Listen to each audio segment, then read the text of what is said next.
First day back, huh? Feel a little rusty. How about y'all? I'm ready to go.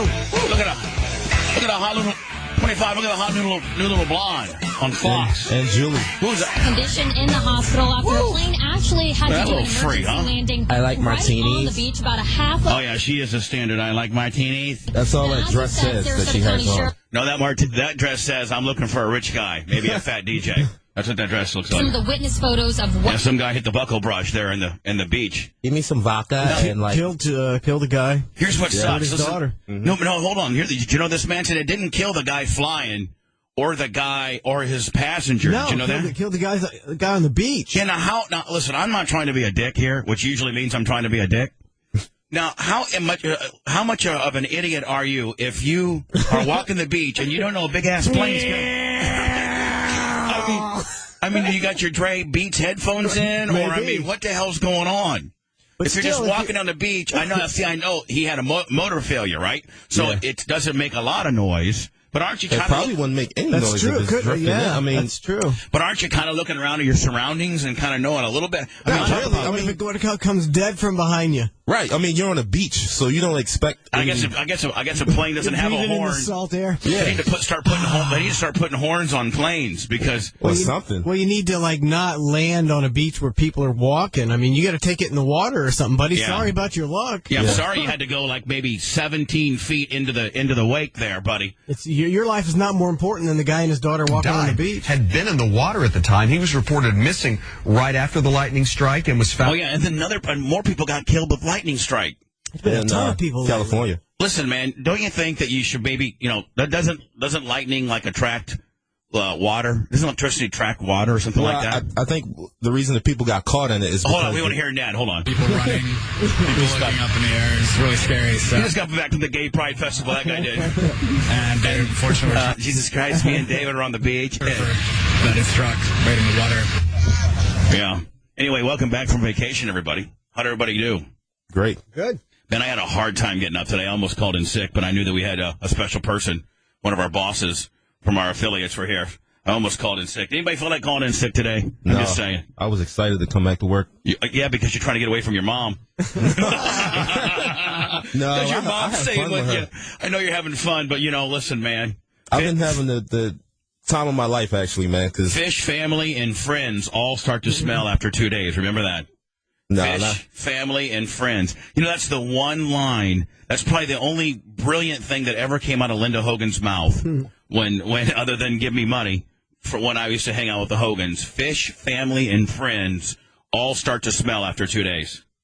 Anybody agree with that? Not? No. That's usually 3 days, but it's right. It's true. Facebook friend of the day is Frank Logan from Delaware. Frank Logan. 25, I actually dabbled around on our Facebook this weekend. Oh, yeah? You get to check out some of the messages? No, I don't go and look at the comments. No? Everybody is just a bunch of dicks. You know what I'm saying? I mean, it's just really. You know what? People are so mad that I'm allowed to be a dick on the air that they try to up-dick me. You know what I'm saying? Well, that's what social networking is now. Yeah, it is. It's just up-dicking somebody. Yeah, people are able to put their comments out there, so of course you have to, outdo the person before you. But I'm starting to learn, from the school of Manson thought, is don't engage. Because that's exactly what they want. Yeah, I mean... That's hard because I'm wired in such an engaging type deal. I'm such an engager. But you have it's a no-win situation. You have a lot of people that support you on the social networking as well. Now, you should have seen... Let me ask you a question.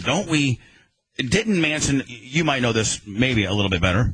Maybe you, 25. Didn't we just switch from United Healthcare about a year ago in the midst of the Obama deal over to Etna? Don't we have Etna? Yeah. Yeah. Manson, don't we have Etna? I believe so. And, I am my own, we're our own company, so we're not part of Cox or Shamrock or Beasley or anything like that. We're self-sufficient in the fact that I pay, or we collectively are a client of Etna, right? Right. Right? We're Etna, right? Mm-hmm.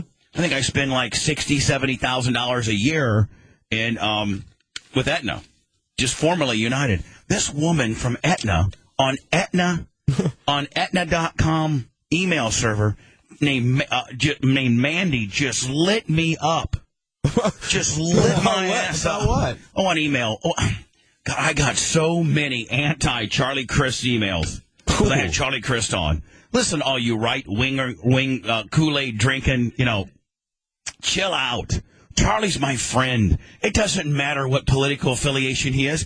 Would somebody on the show at least second the fact that Manson, or wherever, no matter what party affiliation Charlie has been with, I've always supported Charlie. Yeah, you have. He's your friend. That's my friend. Yeah.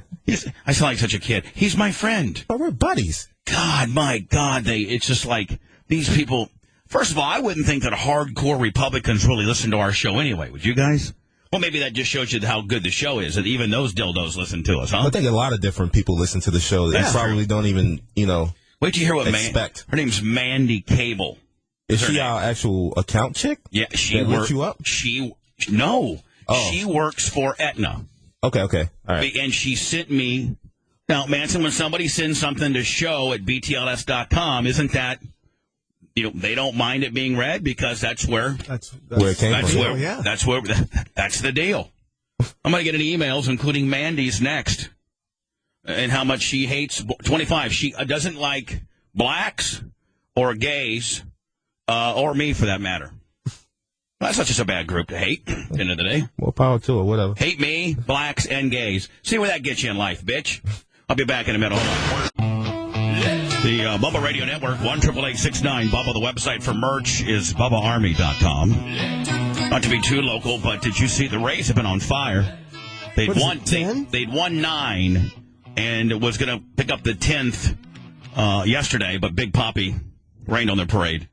And so they dropped. They're 9-1 in their last 10. Only 3.5, maybe 4 games out of the wild card. 7.5 back from the division. They're on fire. Now I think the big whodunit is whether they keep Price for this playoff run that they could possibly be in, or they get rid of him.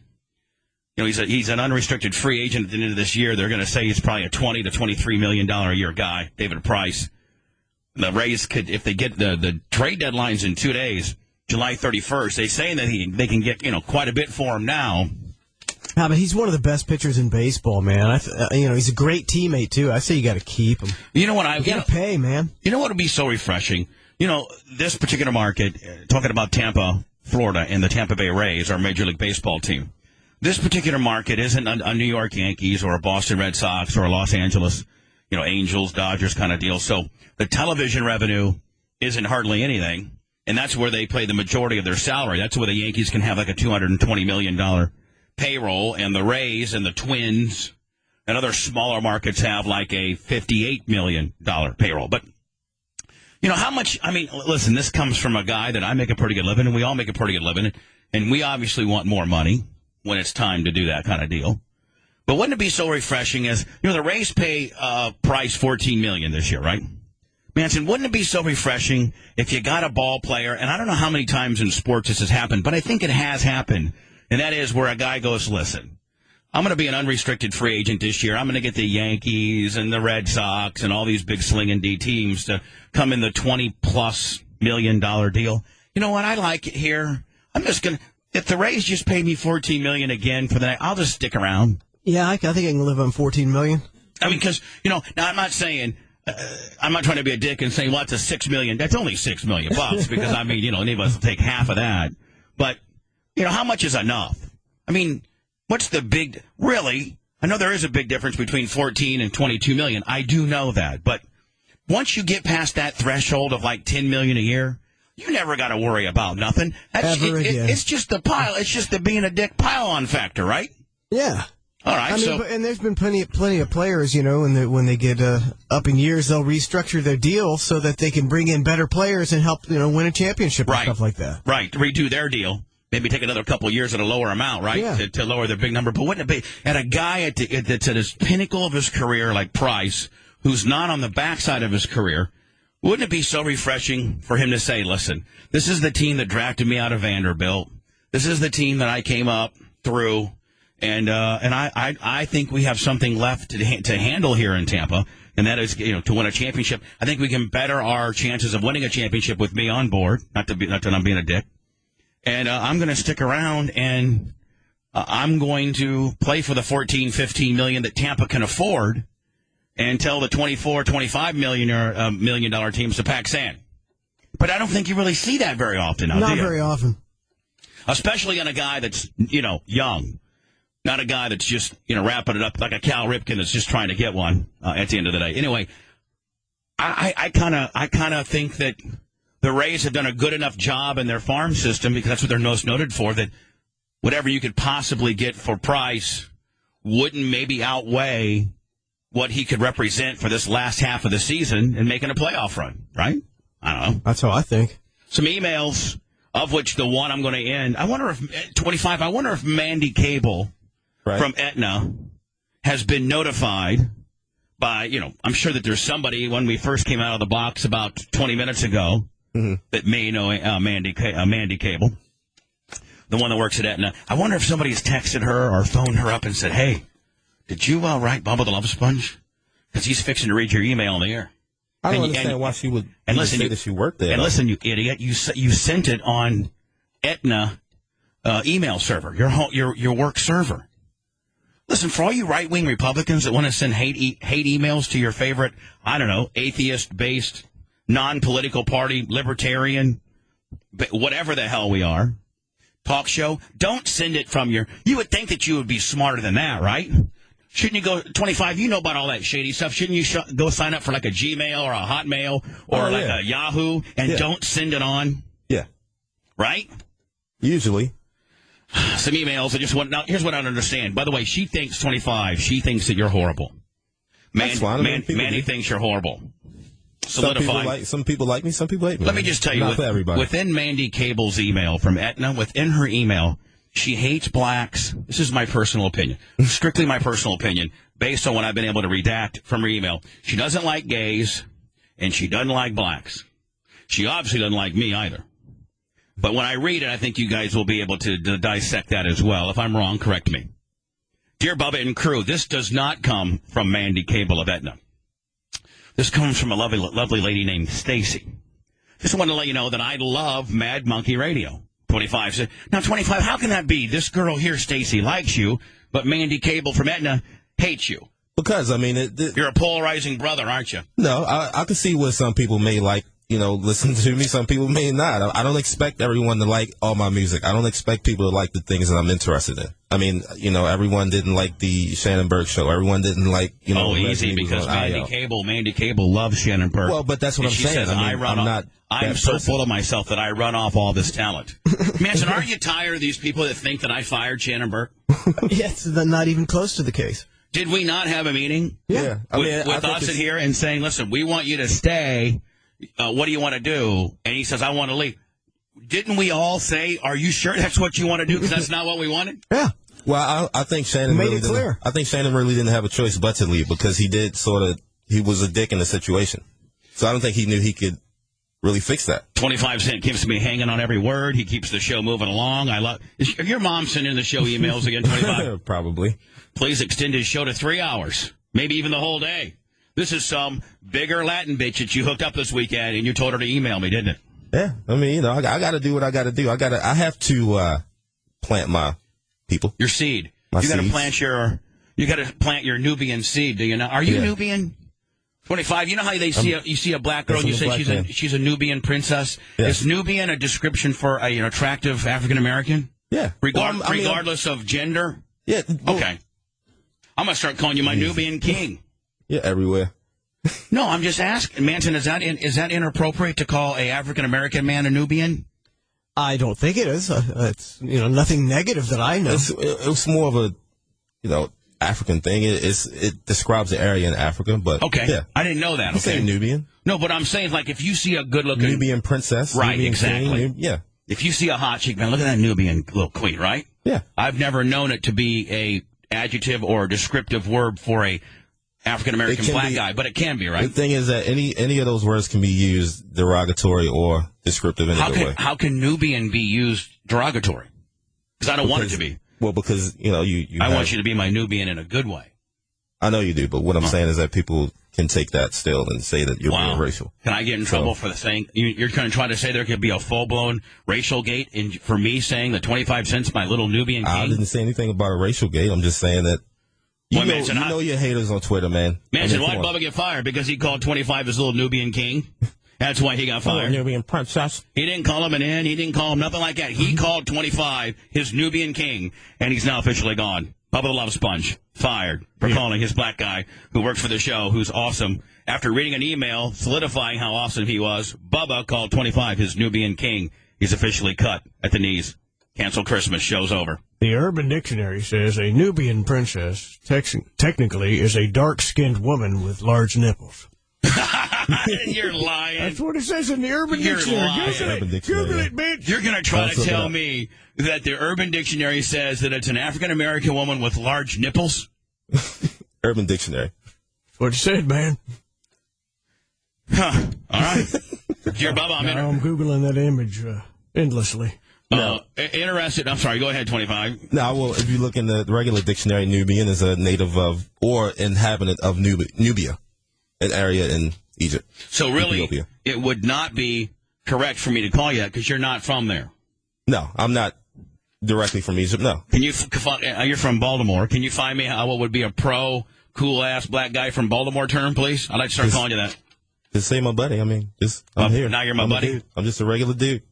Interested in your wave runners, Bubba, where they're located. They are located, this comes from Alan, they are located at Cycle Springs in Palm Harbor. Go see my boy Noel. And by the way, I think I'm going to get the titles up there today. Craig's taking the titles up there today, so I think they're officially for sale. The Bubba kick-ass Yamaha jet skis with about 26 hours. I just don't ride them. I think I've outgrown my jet skis. Not necessarily in age, but in size. Is it a 3-person? Yeah. How the hell you outgrow it's a 3 3-person people. jet ski? 3 people or 1 Bubba. So I can't even take my girl on it anymore because I take up an entire 3-seater. I need to go to a boat now.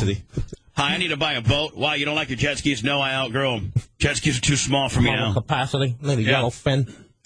Yippee-yo, homeboys. I listen to Stern. That's what this guy really says, I swear to God. Yippee-yo, homeboys.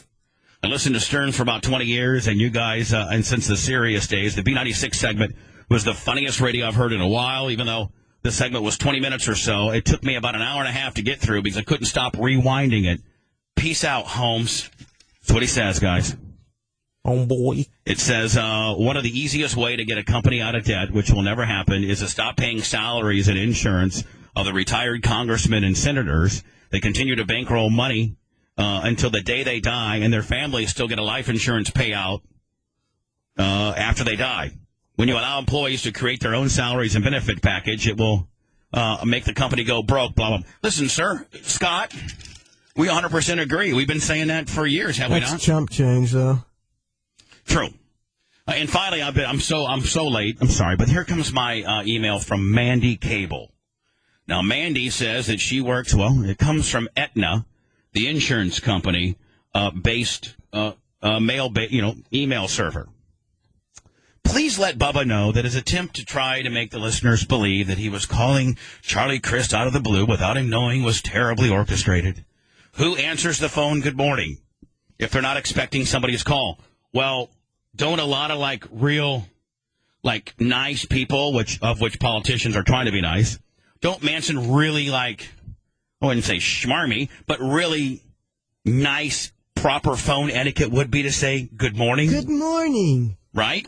If you call, your dentist up at 10:30 in the morning, isn't the secretary going to say, good morning, Dr. Such and Such? Maybe. Sam from Smoking Gems does that. He'll say, good morning, this is Sam. So anyway, you know what? I'm going to start keeping score on Mandy over here. I'm a very honest person. And, for every legitimate, and Manson, you guys help me score. For every legitimate point, she'll get a... And for every I'm an uptight Rush Limbaugh Kool-Aid drinking bitch, you're going to get that. So to try to say that and what does it matter whether I had set up a call with Charlie Crist or I didn't? What does it really matter in the overall scheme of things? Right? I mean, what does it matter? Well, at the end of the day, enough for you to get on your company-based Etna email and give me a ration of crap? What does it matter? So that's what you're getting for that one. Bubba's first mistake. First of all, Manson, who's this bitch at Slinging Insurance to try to tell me what my mistakes are, huh? She's going to tell you, buddy. Your first mistake, Mandy Cable of Etna, is contacting me. Trust me.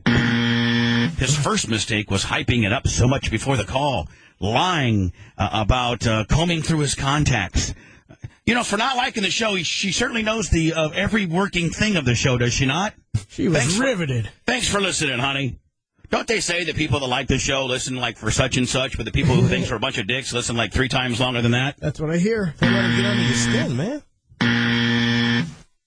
Lying about combing through his contacts and getting Charlie's number, and then for him to say that they're friends is quite a stretch. I have been Charlie Crist's friend, regardless of if he's a Republican, Democrat, or dog catcher, ever since he was a state senator calling him Chain Gang Charlie. Am I not correct on that? Can I get a what? I get a what? Bubba, what? This is where she really starts getting into what really I think she's overstepping. Bubba's really lost his edge within the past year or so. He's not funny at all. Well, Manson, my ratings aren't reflecting that. People think that I'm still funny. Didn't we just have the all-time highest rating that we ever had in Fort Myers? Our ratings just came out last week. I think the show's been, funnier than it's ever been. Haven't we continued to be number 1 since the day we came back, 2008, January? I think we have. I mean, that's for us and for her. Thank God for Manson. Screw you, bitch. It's even worse since he got rid of Shannon. Let's just redact that in itself. It's even worse since he got rid of Shannon.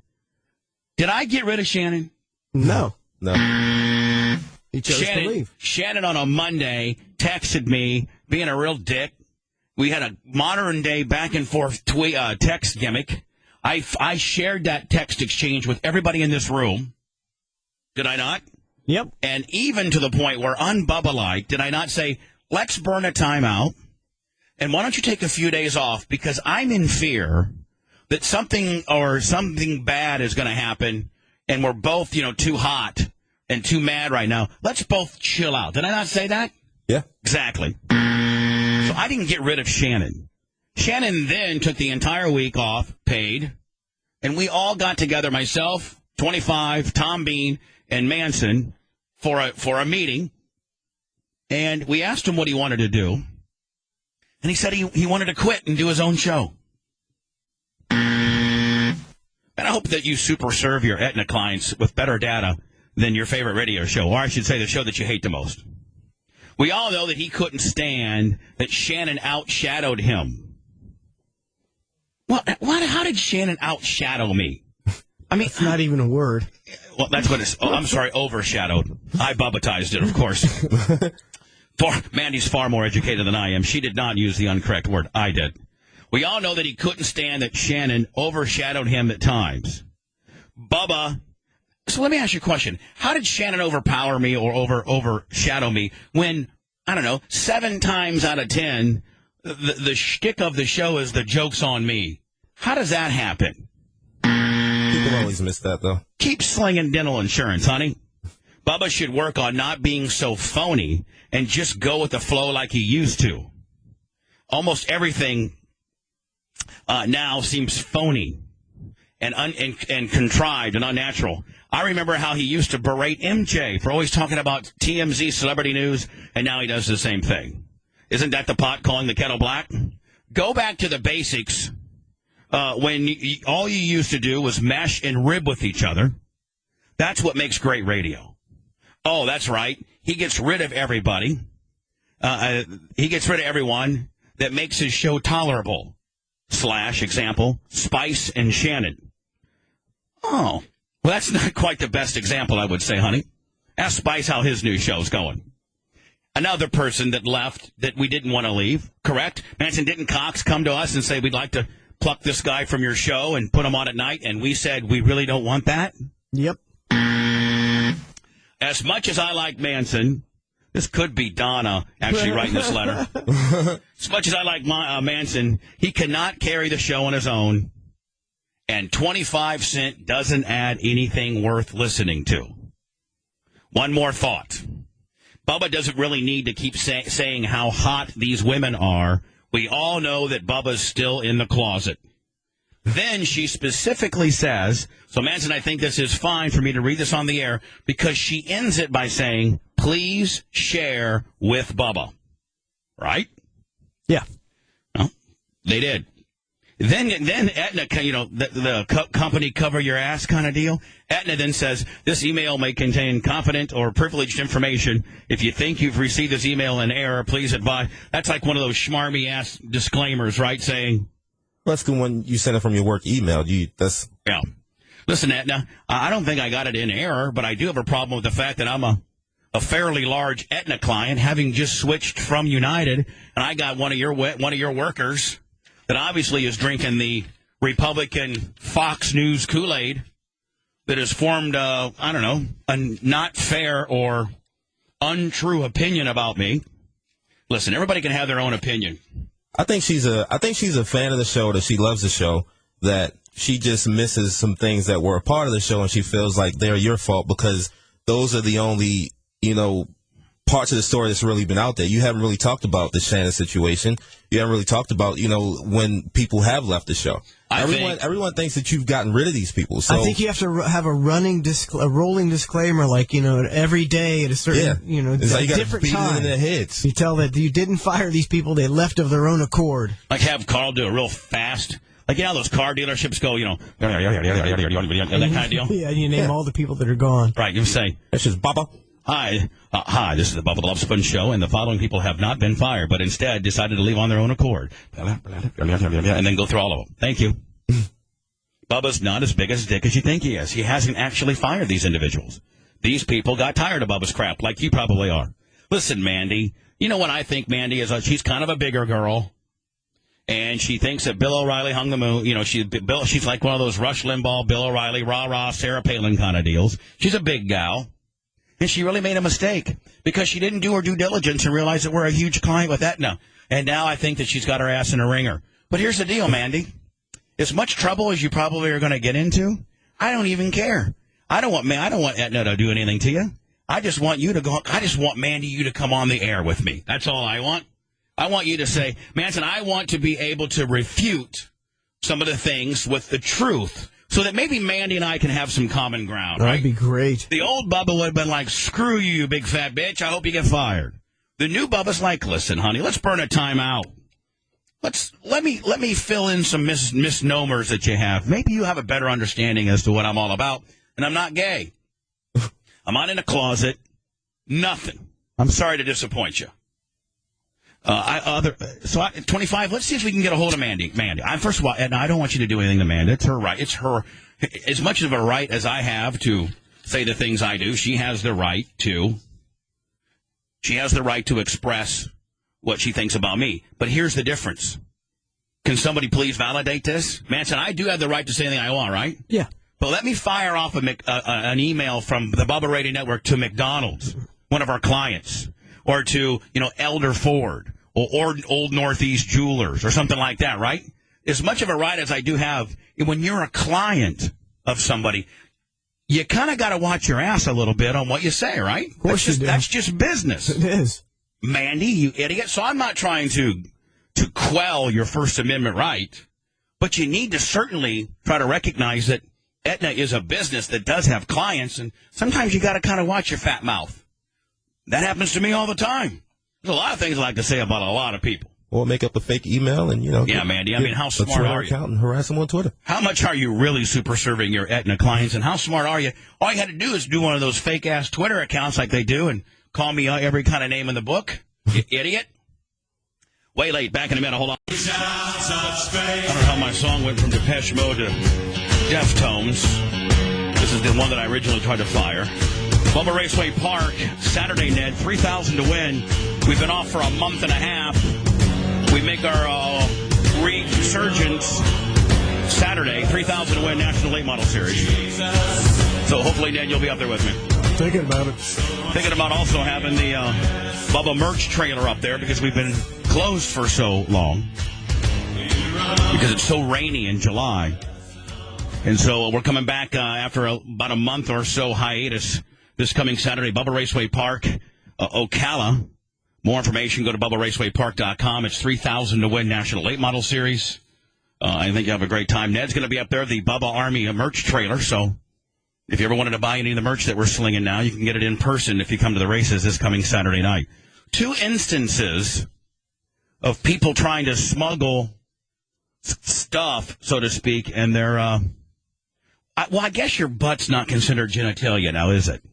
Well, I think that's probably isn't a matter of opinion, but... Not genitalia, no. No. Your butt is just, it's a working body part, right? It's not supposed to be genitalia, right? Genitalia is made to reproduce. Is that what the actual term genitalia is for? Reproductive gimmicks? I'm not exactly sure the definition of genitalia. Well, you're the one that's got the... Well, no, Ned's got the urban... I don't know if you would go to the urban dictionary for genitalia, but I would think that genitalia... Sex organ. Well, no, because I think... Are nipples considered genitalia? No, I don't think so, right? They're the externally visible sex organs. All right, so sex organs would then be... The prostate, the scrotum, yeah. No, I don't think... Yes, I'm looking at it right now. So prostate is considered genitalia? That's what it says. See, I would think that genitalia, being a sex organ, would only be what is needed to reproduce. Testes, shaft. Yeah, your testicles, your scrotum, your prostate. Well, you know what? I guess your prostate is needed to reproduce because that's where the semen comes from, correct? I'm being 100% medical and clinical here, right? Right. Right? Right. So the prostate, really in the most purest form and not in the form of maybe the way Ned or somebody perceives a prostate, but the prostate would be considered genitalia because it is truly a reproductive You are correct, sir. Okay. Because you can't reproduce without semen, and where's the semen produced? The prostate. Thank you. So, but the actual anus wouldn't be genitalia. No, it's not. No, it's not, sir. Thank you. So I cannot say. I just need to know. Cannot say in these two particular instances that these two particular things were smuggled in genitalia. Instead, it would be butt and vagina. Surgeons discovered 5-inch sex toy in woman's... By the way, I'm reading these stories. I'll save them. I'm not trying to pander or titillate here. Surgeons discover 5-inch sex toy in woman's vagina that had been there for 10 years. Oh, whoa. Wow. Lost it, huh? I'll get into that momentarily. And then the other headlines out of LAX, the airport, obviously, Los Angeles International, gay porn actor Bruno Knight arrested at LAX with 1/2 pound of meth in his butt. Ooh. And by the way, I'm reading. That's what this particular article said. Here's a cautionary prostate tale for you kids. Gay porn actor Bruno Knight, real name Philip Gizzi, was attempted to fly out of LAX on June 16th with 1/2 pound of crystal meth in his anus. When things went horribly wrong, the British native never made it to the plane back to London. He attempted to board the Virgin Atlantic flight. Customs and Border Protection officers, yes, our Customs and Border Protection officers are keeping us safe. Let me ask you a question. Aren't they more worried about what's coming into our country and not what's going out? In fact, that's kind of almost flawed, because if you got a guy that's taking 1/2 pound of meth out of our country, then isn't that almost helping the war on drugs because they're taking it out of our country? Yeah, who cares? That's 1/2 pound. That's 1/2 pound that cannot be consumed by young people here in America. If I was a president, I'd be like, listen, you know what? You can take as much of it out of here as you want, especially if you're going to put it in your butt. Put it on your butt all you want. That would be like almost my new campaign slogan. You know how one was like change and forward, all the schmarmy ass campaign slogans that the politicians have used. Mine would be put it in your butt all you want. Drugs, that is. Drugs. It's become very, very clear to officers that something was amiss. Knight had been in Los Angeles only for a few days with his partner, Alistair McAllister. Ned, what's your new favorite? I know Lexington Steele used to be your favorite male porn artist, but who is it now? No, it's Alistair McAllister. Oh, you would say, huh? I'm not familiar with Alistair McAllister. Is he the one that hangs out with that Bruno Knight guy that got caught smuggling 1/2 pound of meth in his butt? Well, I'm actually on the website Queerty. Queerty. Queerty, Queerty. Yeah. And, they got some good stuff, like 10 adorable gay porn stars and their kittens. Really? Fascinating stuff. Anyway, it's Knight had only been in Los Angeles for a couple days with his partner, Alistair McAllister, and they had no checked luggage. Guilty. Yeah, exactly. I sent you a summary also of, I guess, exactly what happened. Well, I think I have the article, as a matter of fact, yeah. You have a summary of it? Okay. Yeah, well, see, I don't have... I'm on Querity, like, Ned, it looks like you sent me straight-up gay porn. Yeah. And it's like, I'm not saying that. I mean, like, you literally... That's the news, but the news link has This is a little disturbing, the did. picture you sent me. It's I can't even, like, I'm trying to read through it, and I don't know. Oh, my God. You know, it looks like the face looks like, who was the guy that used to be our video guy? Al-Qaeda? Yeah. It does. No, it does.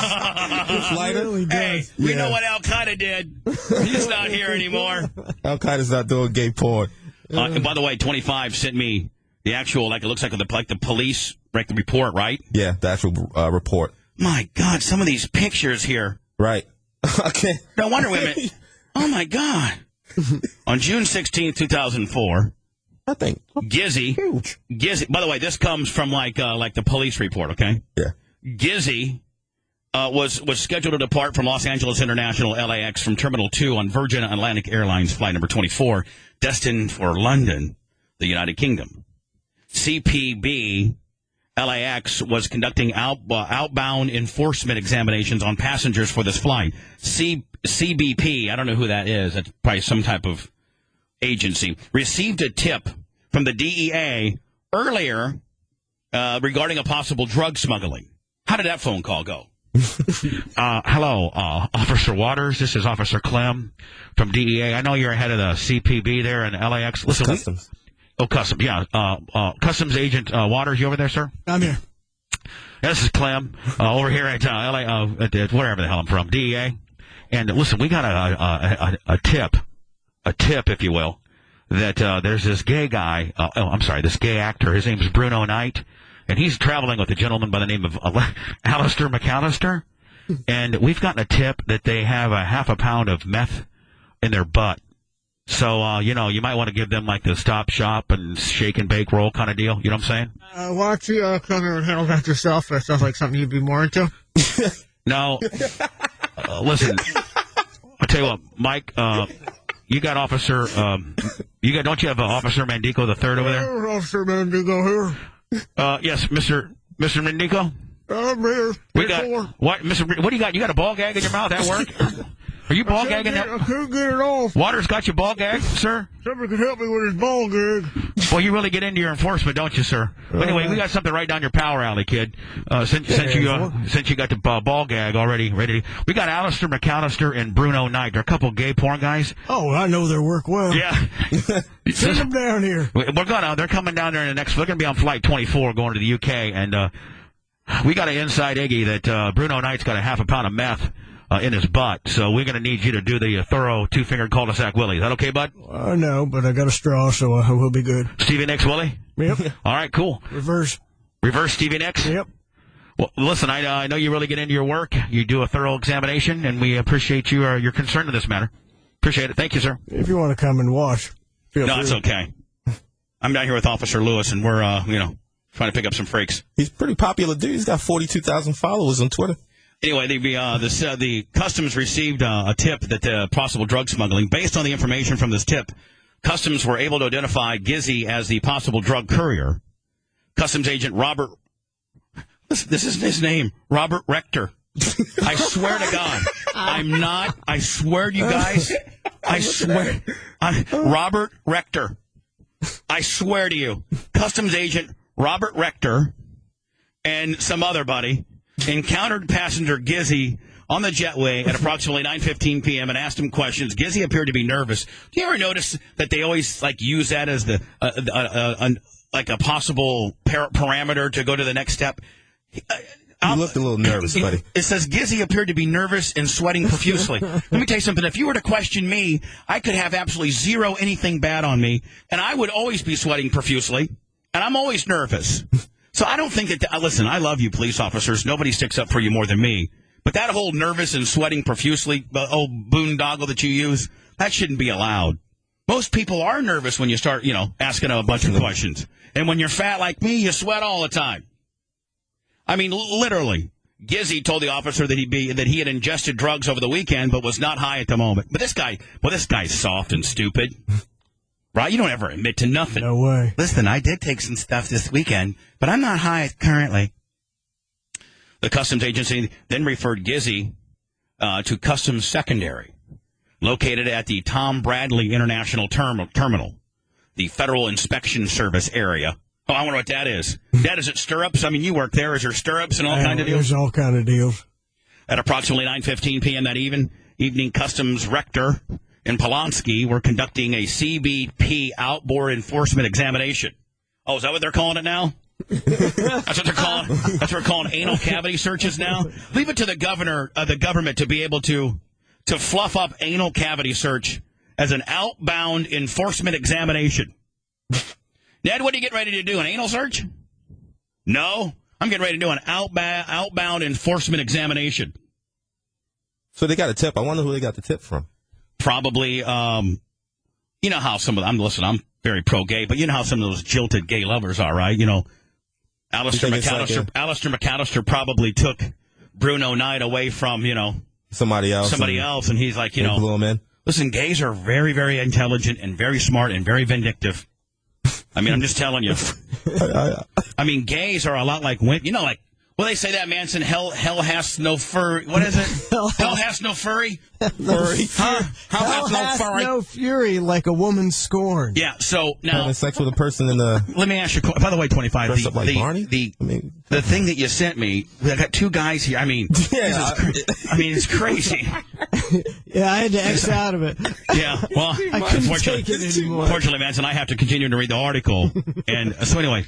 Well, the thing isn't gay men... Now, listen, I'm not...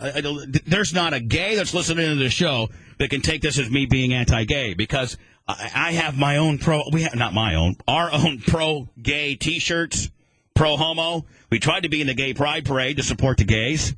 We feel this particular show feels that gays should have every right as heterosexual people when it comes to marrying, when it comes to death benefits, when it comes to health insurance, when it comes to adoption, all that.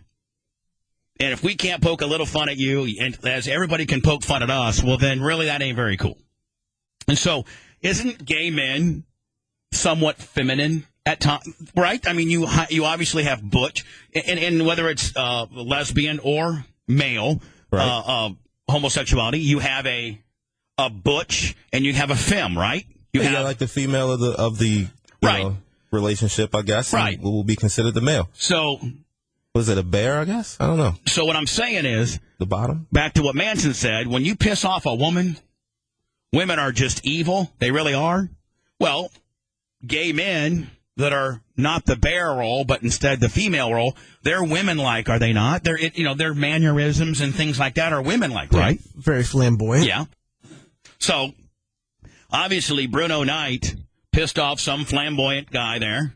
25, your original question was, how do you think they got, or who do you think tipped them off, right? Right, yeah. Probably some jilted lover. Right. At approximately 9:15 that evening, the Customs Rector and Polanski were conducting an outboard enforcement examination on multiple passengers departing LAX on Atlantic Airlines Flight number 24 at Gate 25 on Terminal 2. Supervisory Customs Joshua Martland was also in the area. So you know that Manson, like, hey, Martland, you might want to get over here. We got a outward enforcement examination going on with a couple of guys. Oh, this is going to be funny. I mean, the examinations took place on the jetway, commonly referred to the point of no return. Oh, so hold on. The jetway is that little bit of hallway, that retractable hallway that from the actual terminal, door to the airplane, that 30-yard, Manson, that retractable little tube. They call that the point of no return because I think once you've passed through the physical door, that you're officially like their property, right? Yeah. So they put their hands against the wall and get the rubber gloves out and do it right there. It says they did. The examinations took place on the jetway. commonly referred to the point of no return. Oh, there is the point of no return, all right.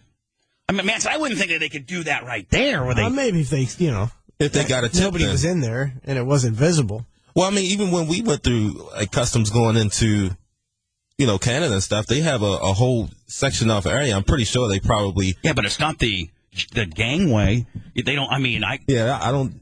Listen, if they were going to do an anal cavity search on me, I would at least say, listen, we can't do it right here. You're going to have to take me back to a room. Shut up and bend over, Tubby. You got to wind me. What's that? Shut up and bend over, Tubby. You got to wind me and dine me a little bit here. You just can't put my... How much meth did they have back there? Half a pound. Half a pound. That's a lot. It was recreational. It was going... It was recreational. A pound. The customs encountered Gizzy, a citizen of the United Kingdom, on the jetway and questioned him about his short visit to Los Angeles. Gizzy replied that he had departed London on Friday with his partner, later identified as Alistair McAllister, guilty, who was also a flight attendant for Virgin Atlantic. Gizzy told the officers that he had visited North Hollywood and partied with several male friends. Gizzy also stated that he had ingested drugs over the weekend, including crystal meth, marijuana, cocaine, and GHB. Nice. This guy's straight getting after it. Gizzy told the officers that he was employed as a porn actor and male escort. A customs exam on Gizzy's backpack produced negative results. Gizzy indicated that he had no checked luggage. At approximately 10 o'clock, the officers then escorted Gizzy to the Fizz area. Oh, I bet you it's the Fizz area. And I'm not just making this up. If you look at their thing, it's to the FIS area. Yeah. Oh, yeah. Ned, where are you taking this passenger? Right to the Fizz area. Seriously? Oh, yeah. Really? At approximately 10:30, the officers began to interview Gizzy. According to the customs agent Rector, Gizzy's physical motions were erratic and continued to sweat excessively. Gizzy told the officers that he had swallowed methamphetamine. He later admitted that he inserted 3 large objects containing methamphetamine into his anus. The customs interview ended immediately. He remained in the Fizz area. Shortly thereafter, Gizzy complained to customs that he could not control his bowel movements, after which he expelled 2 large... Boy, this is crazy, is it not? Crazy. After which he expelled 2 large round objects from his anus into his pants. He pooped his pants. How exactly did we find this news story? I don't know, but it's one of the best news stories I've had in a long time. I'm looking online, and I mean, I see the only places I see it even reported are on just like... Well, listen, 25, sites. Listen to me. Chaz follows this guy. Listen to me. I don't know if Chaz got 25. This. You're not going to... I mean, listen, to our credit, this is what makes our show so good because this is a legitimate news story, but you're not going to find this on Fox. No. In fact, if you did find this on Fox, I'd start watching Fox. If Bill O'Reilly said, coming up next, I'm not going to tell you how much Obama sucks. I'm going to tell you about Alistair McAllister and Bruno Knight that had a half a pound of meth in their butt. Coming up next. Man, said I'd sit through those schmarmy-ass 4 minutes of commercial to hear that, would you not? We're cooking with fire. Yeah. That's why that website you were reading has got those explicit photos, because those are the only places I've seen it. I mean, it's actual news, though. I'm looking at it. I know. It's real news. Listen, I would be in a little bit of trouble, possibly, by our governing body if I was to make stuff up like this. What insulates me is I can produce this article, and I have read this in medical terms. Yeah. I've not used any street slang. I've not titillated. Well, I may have titillated, but it's a news story, and so titillate away. At approximately 11:15, Customs transported Gizzy to the hospital in Inglewood, California. He was admitted to the hospital, and he consented to medical treatment, anointed by his signature on the form. Boy, they use some tough words here. I mean, anointed by the signature on the form titled Consent Form of X-ray, CT scan, and or pregnancy test. At approximately 1:12 a.m., medical staff administered an enema on Gizzy, prompting the 3rd object to be expelled at approximately 1:41. Man, they got a guy in a clipboard there with a stopwatch as soon as the guy finally... Well, it's now officially 1:41. On June 17, 2014, at approximately 2 a.m., there was a CT scan for additional foreign objects administered by Centinela, I think. Gizzy came to Los Angeles to party with his male friends. Gizzy also spent time with a male named Marco at the International Hotel. But see, poor Marco. Marco was just some probably rich guy hiring a male escort. Now he's involved in this whole big meth in the butt gate. You know what I'm saying? Poor Marco, and he hired Gizzy to take him around the farm, and now he's getting looped into the police report. He didn't do anything wrong. Nothing at all. He was just partying. He was out with some friends doing drugs, illicit drugs. Gizzy, and now he's brought in. Gizzy also stated that he had sexual relationship with Marco during the visit. Wait, way to blow in Marco. Marco's never going to use you again. Gizzy used GHB and crystal meth with Marco over the weekend. Ned, I mean, it sounds like Marco's a pretty cool guy. I mean, he provided crystal meth and GHB and was trying to take it around the farm on July. Listen, not cool guy in my standards, I'm saying. Some of the circles that this guy travels. Just keep talking, buddy. Yeah, keep going. July 13th, 2014, Gizzy also used cocaine. He admitted to using every drug on the planet in his lifetime. This guy's really talking. You can tell this guy wasn't lawyered up, man. He's just talking singing like a canary. Gizzy had been diagnosed with multiple sclerosis. Yeah, whatever. Sclerosis. Oh, and HIV. This guy's got the HIV, too. Yeah. Whoa. He used marijuana, which helps relieve his pain caused by MS. He also uses various tablets known as PEP or PrEP. Gizzy claimed this to be a preventative medicine in relation to HIV. At approximately 9:50. Let me ask you a question. Don't you think I could get in trouble for saying this, okay, so I don't want to discriminate. So, Manson, if I disclaim the fact that what I'm getting ready to say might be not cool and I can take it back, does that cover my ass? Maybe. Like what I'm saying is I'm going to say something that's fairly shocking, okay? Yeah. And I'm just because I'm very irresponsible and shot out of a cannon. Hold on, think about it. I'm not going to think about it. I'm going to say it. But what I'm going to do is I'm going to insulate it by saying if Manson or you say, I don't know if that's cool, we might want to take that back, then I can take it back. Yeah, take it back. And say I'm sorry.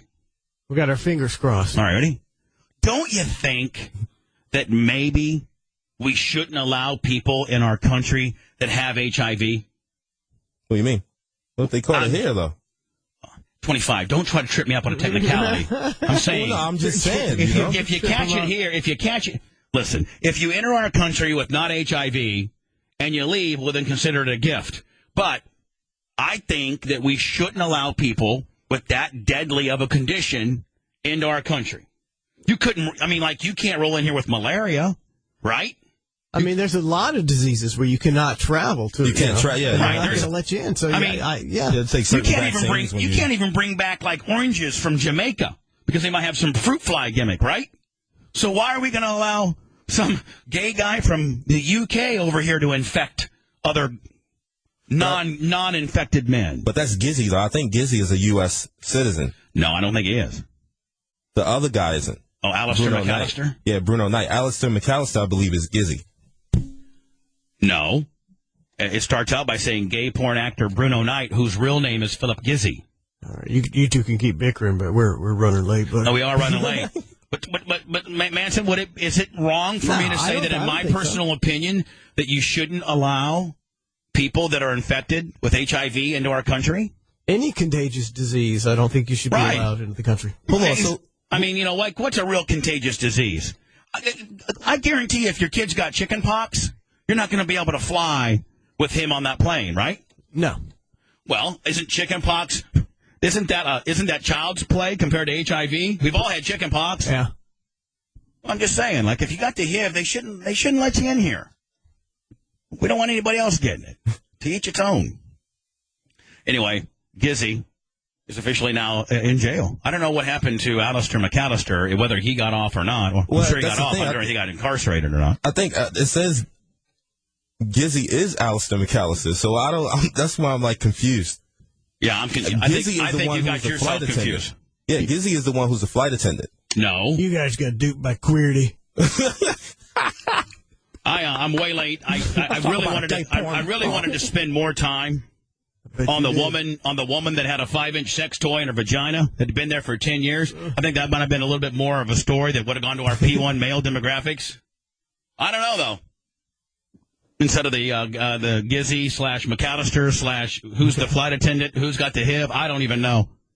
Need to move on though. I'll do that story with the woman in the 5-inch vagina, been there for 10 years. I'll do that next. I got a couple great people on hold as well. 1-888-69 Bubba and Ned.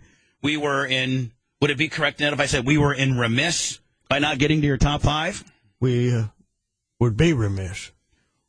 We were remiss. That's what I said. I don't know. I'm not listening. We were remiss. We got all these good Wednesday. names and gays and meth in the butt, and I'm confused. I think, now, are you titillated, confused, excited?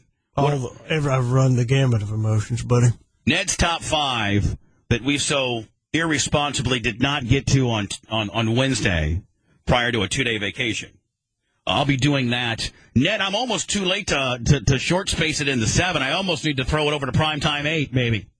Whatever you want to do, right, buddy. 1-888-669-BUBBA, BubbaArmy.com, one-stop shopping for your merch. BubbaRaw.com, of which, that's my new project. 25, we've got a ton of people bitching about it, and I've just really not paid attention to Bubba Raw since Al-Qaeda has left, and I really need to roll my sleeves up and dive into Bubba Raw. So for the next 2 weeks, I'm going to do that. I'm going to get Bubba Raw back to its glory. Yeah, back to its glory. Back to having new content and engaging and great stuff. So finishes there. I was wondering how many you were going to get in there. That was a little awkward, wasn't it? Devin. A little awkward, my bad. A little desperate, if you will. Devin, you're on the air. Hello. Hey, good morning, Bubba. Listen, I just wanted to tell you how much I appreciate John over there at Precision Laser, man. He's got a plethora of Bubba Army merch over there. I went over there to get some last week. Besides that, the stuff he does is just endless. I never knew he did all that stuff. He's great. I mean, not only does he sling Bubba Army merch, but yeah, what he does for a living with the laser stuff is just unbelievable. I mean, it's unreal, and he's actually doing some work for a non-profit that I'm with. He's a great guy. He's doing it on the house. I just want to tell you how much I appreciate him, and make sure you let us know what he does, man, because I never knew before. Well, hold on, idiot. I tell people, John's been in the studio probably 15 times, and I always say precisionlaser.com. If you get off your lazy ass and go to precisionlaser.com, you'd see his brilliance. So don't try to turn around your ignorance on me, kiddo. I probably Come on now. Yeah, I understand. I guess that's my fault then. I'll know next time. Profusely apologize, my friend. Thank you. By the way, 25, I know I keep saying this, but today is the day that you and I got to spend 15 minutes where I load you up with merch to take down to Miles Automotive. We've got to do it today. Just type down what you want, and I'll just go grab it. No, I'll do it. I might even deliver it. It's more like it's really on my way home. I may even deliver it, okay? I mean, just remind me before I try to scoot out of here that I got to do that, okay? Okay. James, you're on the air. Hello. Hey, Bubba. Actually, there's a sector of gay men in the United States that try and acquire the HIV virus. What do you mean? Well, there was an article in Rolling Stones a few years ago where it's called Chasing the Bug, and the guys with the HIV are called the gift givers. It's called Chasing the Bug? Yes, and it's the thrill of trying to get HIV. It's a turn-on knowing that you could get it at any time. Yeah, well, listen, I mean, I know all of us, when we get all gummed up and you may think and do some crazy stuff while you're all gummed up in that, that sexual deal. But then don't all of us have somewhat buyer's remorse after we've done something idiotic sexually and we've orgasmed? I mean, and none of which lasts a lifetime. Don't you? Boy, talk about buyer's remorse, the right? Ultimate. I mean, you're all gummed up. You're one of these bug chasers, if you will. You have sex with your man. So there's a hell of a downside on that deal. I'll tell you that one. So you're saying that they actually go out trying to basically catch HIV? Now, I have gay friends.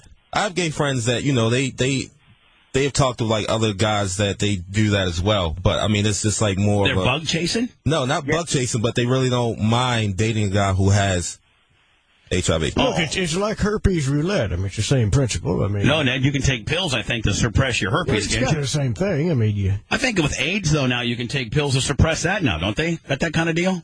Now, James, how do you know so much about this? I actually did a project on it in school. There's an article in the Rolling Stones. If you guys look it up, Now, why would you do a project on? Boy, I hate to turn that project in and see what the teacher thought of me on that deal. Be like, why the hell are they doing that? The teacher said a comment about the article, and I'm like, I'm going to get on his good side and do an article on it. So I did it. Wikipedia states that bug chasing is a slang term for the practice of pursuing sexual intercourse with HIV individuals in order to contact HIV. Individuals engaged in this activity are referred to as bug chasers, and it's a form of self-harm. Why don't you just cut instead of doing that? Isn't cutting self-harm as well? Yeah. Bug chasers seek sexual partners who are HIV positive for the purpose of having unprotected sex and becoming HIV positive. Gift givers are HIV positive individuals who comply with bug chasers' efforts to become infected with HIV. I don't think that the entire gay community is out there trying to catch it. But no, this has got to be an infinitesimal amount of people. Yeah. This has got to be just a subsect of a subsect. Right. Of a subsect. I mean, you have people that are into all types of fetishes, you know, I mean... Don't they say if you can think of it, people can do it? Or, I mean, if you can think of it... It's probably happened people before. are doing it at the end of the day? Yeah. All right, James. Well, thank you for the heads up on the bug chaser deals. No problem. Love All the right, thank you. Appreciate it. Here's the story of the 5-inch sex toy that's been in a woman's vagina for 10 years. A Scottish woman walked around with a 5-inch sex toy inside of her vagina for 10 years without even realizing it. How do you not know that? Yeah. How fat was she? I mean, well, here's the deal. She must be a big girl that must have been, let me see how I can say this without getting in trouble. Most women, I think, that were not maybe, that would maybe have not lost some of their elasticity, if you will.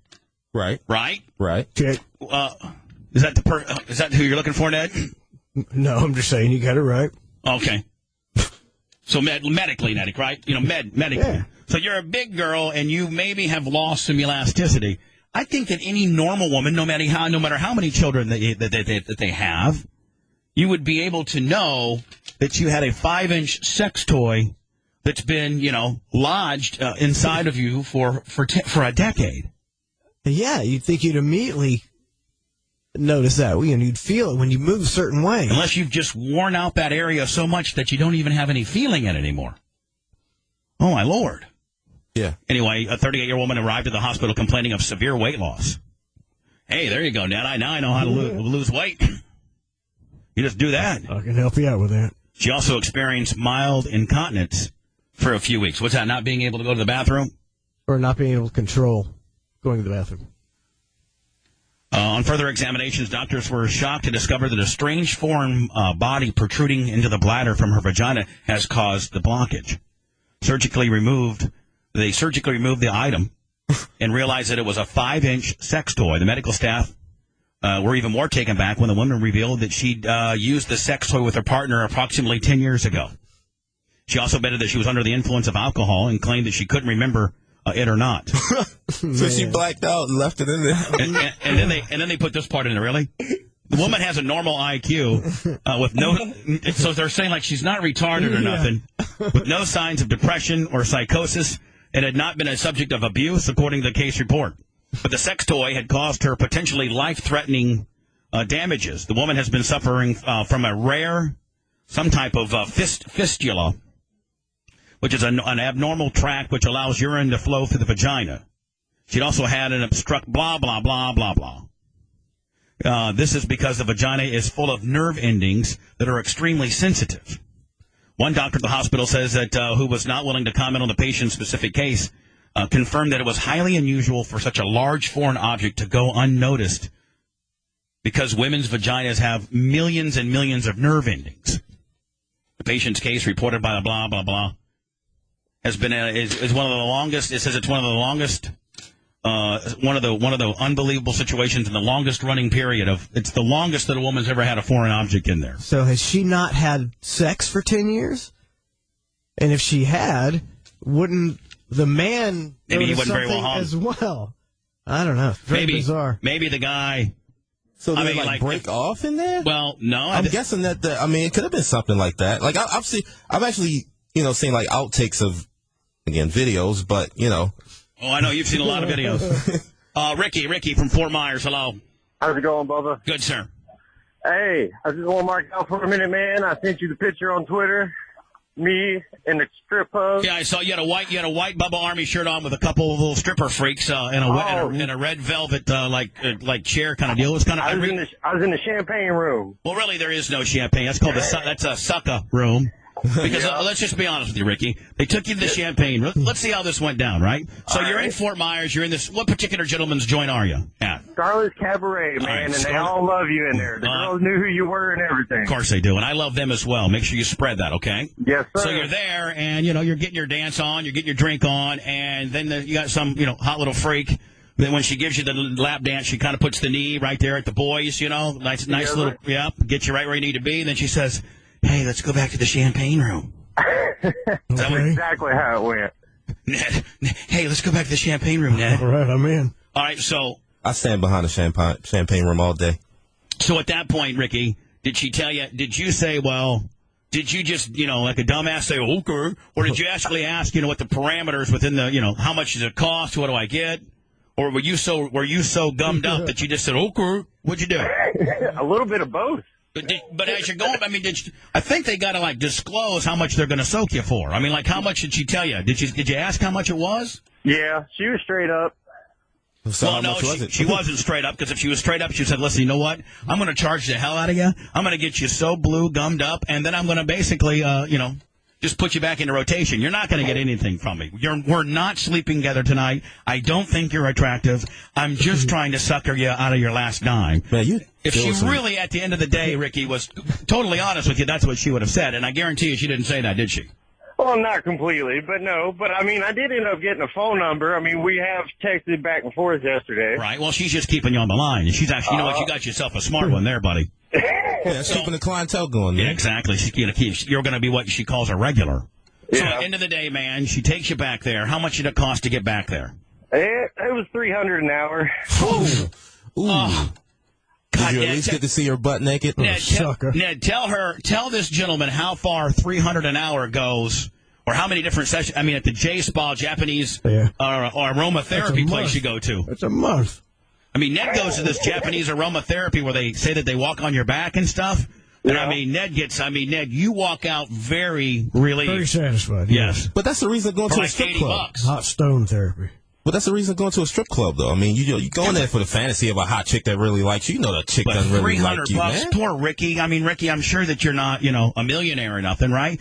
$300. I'm doing all right. All right. Well, how much do you, honest to God, make a week? Honest to God, how much do you make a week? Well, I'm on salary. I pull in $30 a year. 30 a year. Yeah. So what is that? That's what, $700 a week? A month, yeah. So $2,000 a month. So call that, $600 a week. Yeah. So you spent half of your week's salary I would put back. You blew how much? So you blew how much that night, Ricky? Because I know that it was $300 just to get in the room, right? Yeah. Oh yeah. Well, and then you had to uptick her, right? You had to uptick her. Plus, when I finally left for the night, I dropped about $2,500 for the night. Oh my God! Manson, can you help? Can you jump on here with me? This guy's a rube. So you don't even.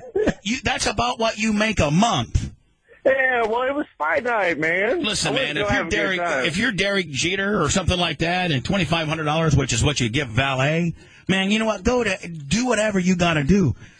Are you married or got a kid or anything like that? Nope, single man. Well, that takes a little bit of the sting away.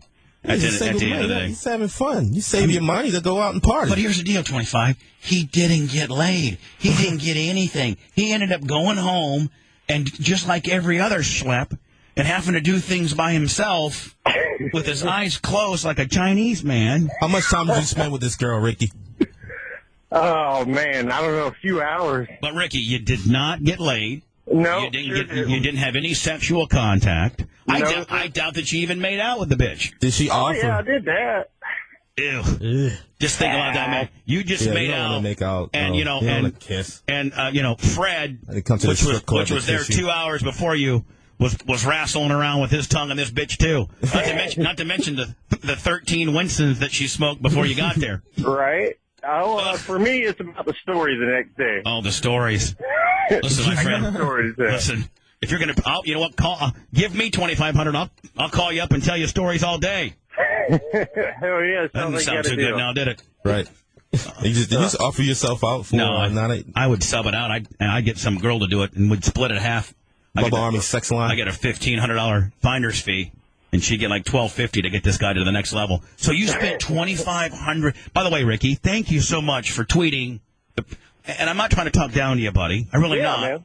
No, I hear you. This guy was so nice, 25. He tweeted a picture of him at the strip club with his brand new white Bubba Army shirt on. And I don't know if this guy's ever going to buy any more Bubba Army merch because I just pretty much, dibbled him down to zero.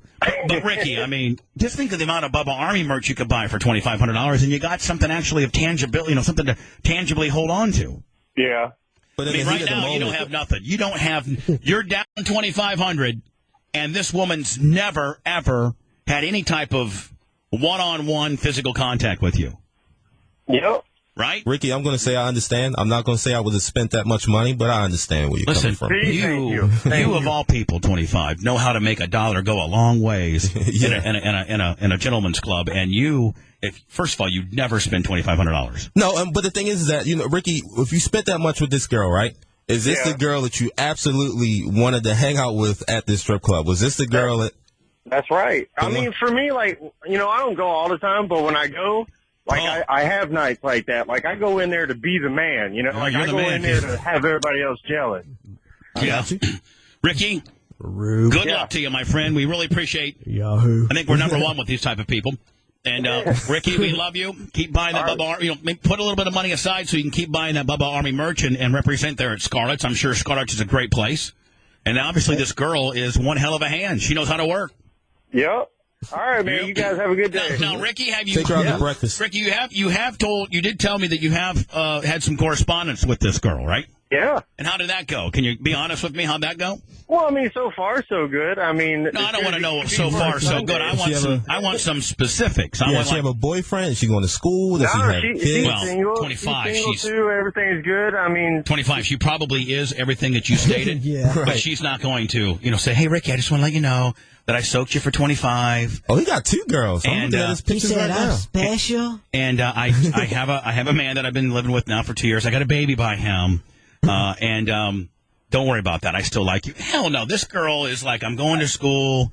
I lay out topless by in my pool all day. Why don't you come over someday and come see me? I'm single.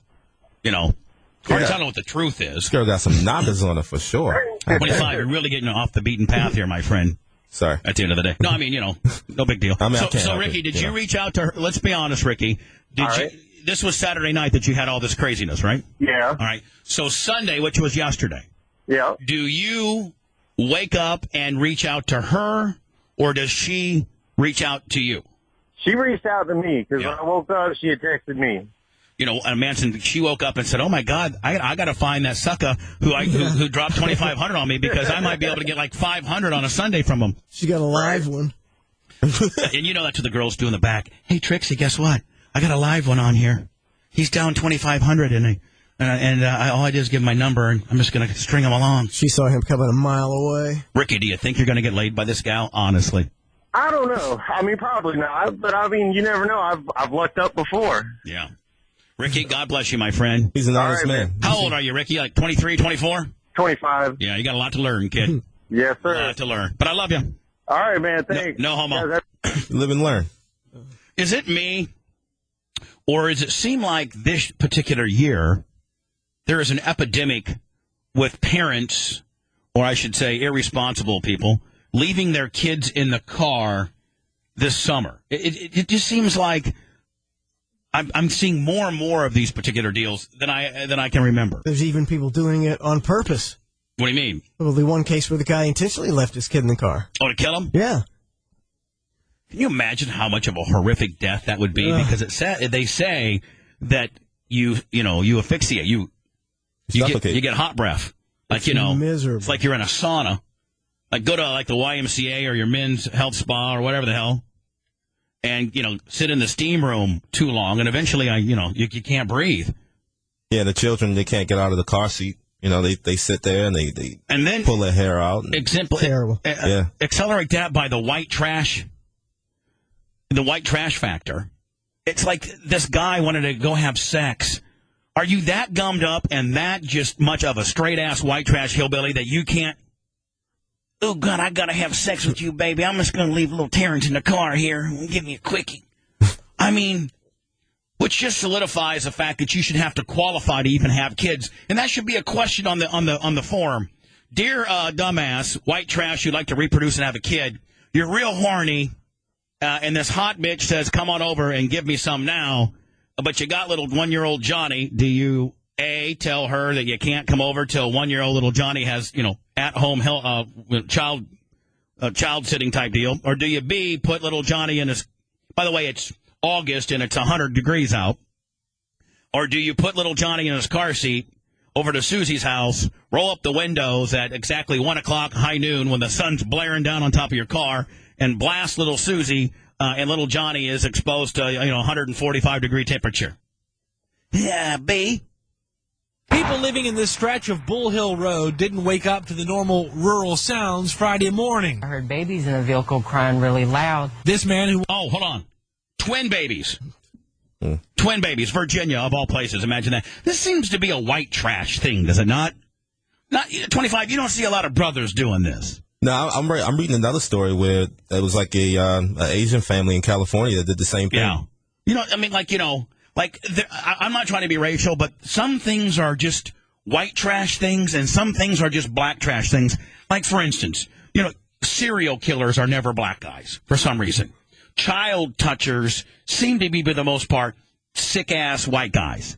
And it seems like this, I'm a gummed-up redneck going to leave little Johnny in the car, is a white trash thing as well, for some reason. On CBS 6 to hide his identity says he made the right choice to dial 911. There's been so many child deaths in vehicles and parents not paying attention. This is this guy. It'll be on my conscience. Prince George police say that carrying community spirit is why the twin girls didn't suffer serious heat-related injuries. They were taken to Southside Regional Medical Center. Oh, they didn't die. Well, good. Good. As a precaution. Not only for your own kids, but look out for any kid. What kind of what kind of people they got up in here? I got one gay guy, and then I got a hair lip guy. The two people that decided to interview. It's in the neighborhood or wherever you may be that may be in a situation that they can't get out of that, could be something life-threatening. Police arrest the two girls' father, 47-year-old Juan Munford. Oh, Ned, Juan Mumford. Guilt.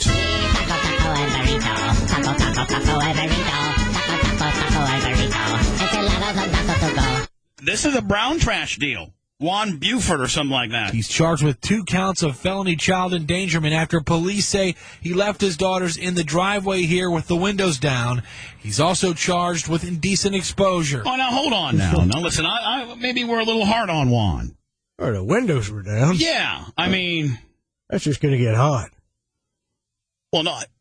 Now, did he have sex right there in the car in front of them?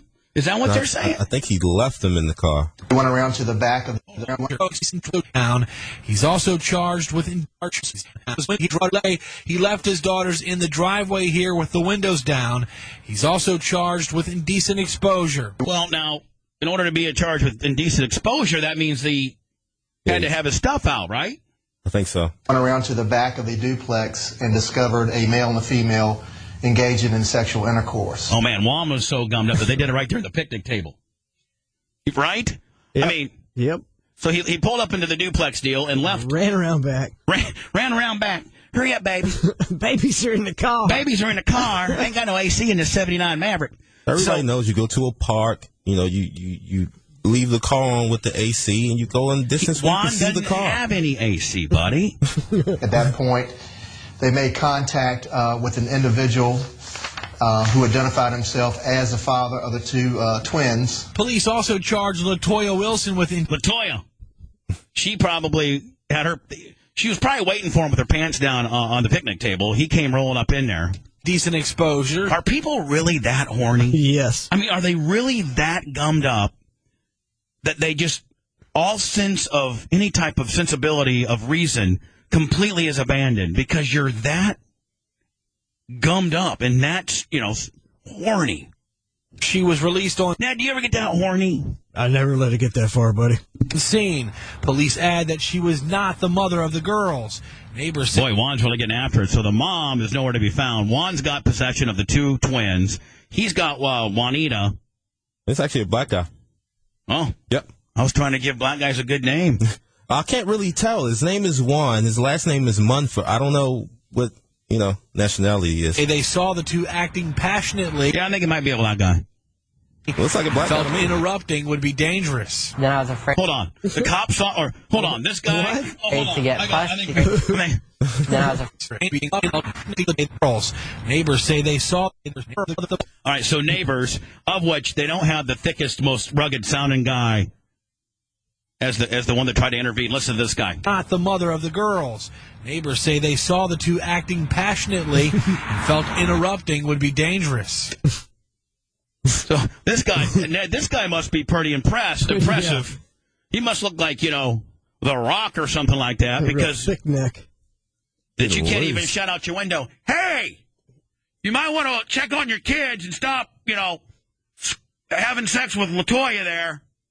Did you think this guy's such a Billy Badass that you think you're going to get your ass kicked by just, shouting it that way? Then I was afraid to get fussed at because I was interrupting. I was afraid to get fussed at. Jesus Christ. Something. Now, Munford, Zoe, and Steph will spend the weekend at Riverside Regional Jail. Both Munford and Wilson are from the Petersburg area. Police say they had acquaintances that lived at that duplex. Reporting live tonight, John Burkett, CBS 6 News. Man. Right. Man. Little Peanut. That's what Brooke Slocum's... Hold on here. We got a story that opens up with Little Peanut. Little Peanut. That's what Brooke Slocum's dad called her from the day she was born. This is my beautiful baby. He says she was caring. Boy, how'd you like to be that woman? You grow up and you're going back and looking at, Pops' 15 minutes of fame, which is when he was on the news describing you as Little Peanut. Thanks, Dad, for calling me Little Peanut. You walk up there and get McDonald's for the homeless people down there, and she had no money. She was also naive and too forgiving, says her dad. 2 weeks before she disappeared, she was supposed to move in with her mom. Instead, she got back with her boyfriend, the father of her child, Charles Oppenheer. Slocum's father says she would do anything to keep her new family together. I don't know the outcome of this particular story, but just on the surface of having done radio for nearly 30 years and seeing every possible white trash, black trash, brown trash scenario, I can tell you this is not going to end well. Here's what we got. We got a daughter whose dad has called her Little Peanut. That usually doesn't end well. And parents have names for their kids. Yes. Usually Little Peanut isn't one from a more affluent family, if you will. And so Little Peanut has been very gracious and likes to take care of homeless people and what have you. She's got a family, which is assuming that she's got a baby. And she's will do anything to keep her family together, which is really schmarmy talk for, I'm an out-of-gas big rhino bitch, and I will let this man who's the baby daddy treat me like crap, and I'll do anything to keep my family together. Manson, do you probably pretty much not agree that that's what we got here? Yeah, definitely. Anytime that, a woman will disclose the fact that I'll do anything to keep my family together, shows that she's a bigger gal, and she'll let a man trample all over her, and usually that man ends up killing her kids, right? It's called the stepdaddy, stepmama syndrome, Manson, that you came up with years ago. Always. It's a little bit of a different story, actually. No matter what it took. I said I was predicting. She ultimately paid the price for it. Even meeting somebody on Craigslist to make some money because her hold on now. Her friend was manipulative. 25, I don't necessarily know if it really is that different of a story. Well, you'll see. The dad says that Little Peanut would do anything to keep their family together, including meeting somebody on Craigslist to make a little money to keep her family together. Somebody on Craigslist to make some money because her boyfriend was manipulative and controlling. And Manson is right along the lines of our template. Boyfriend's manipulative and controlling. She's now, quote unquote, meeting people on Craigslist. Dad, what's that mean? Hooking? When you're meeting people on Craigslist, what's that mean? Well, I think in this story, they wanted another guy to come over and have sex with a woman while the boyfriend watched. Oh, wow. That's what I'm saying. It's a wow. Yeah. It's almost like a cuckold kind of But she agreed on it, right? Yeah. So what happened? She would do whatever it took to make sure and put herself through hell to make sure that her family did. Well, I don't know if I'd be interviewing the dad on this deal. Like, I don't know if I'm the dad. I mean, how stupid is that? The dad's actually, talking about trying to put the bitch over a little bit, right? Yeah. I mean, it's not what she did. Not right either. I don't think he's trying to put the bitch over. He's trying to put his daughter over. I mean, she was 8 months pregnant. I believe so. And you guys are really bringing my theories to a screeching halt. This is like a bizarre story. You guys are really bringing my This story is get divorced. He tells us he found letters that she wrote to her unborn child. In them, Slocum talked about... Hold on. So this crazy kook, this bitch is writing letters to the kid and even popped out yet? Yep. Yeah. Boy, Dad, that's lightning in a bottle. If you can harvest that insaneness. Obviously. About why she met up with men for sex on Craigslist. Why she would meet men online is because she wanted to be... Warned her of the dangers, but she was a teen with a mind of her own. Well, now let me ask you a question. I think it's definitely a for money thing. I don't... But now, hold on. They're putting the dad over as this. This won't be the more popular opinion, I'll tell you this, but this is why you listen to my program. They're putting the dad over as the grieving father. Yippee-yo, my daughter would do anything to keep her family together. Meeting guys on Craigslist.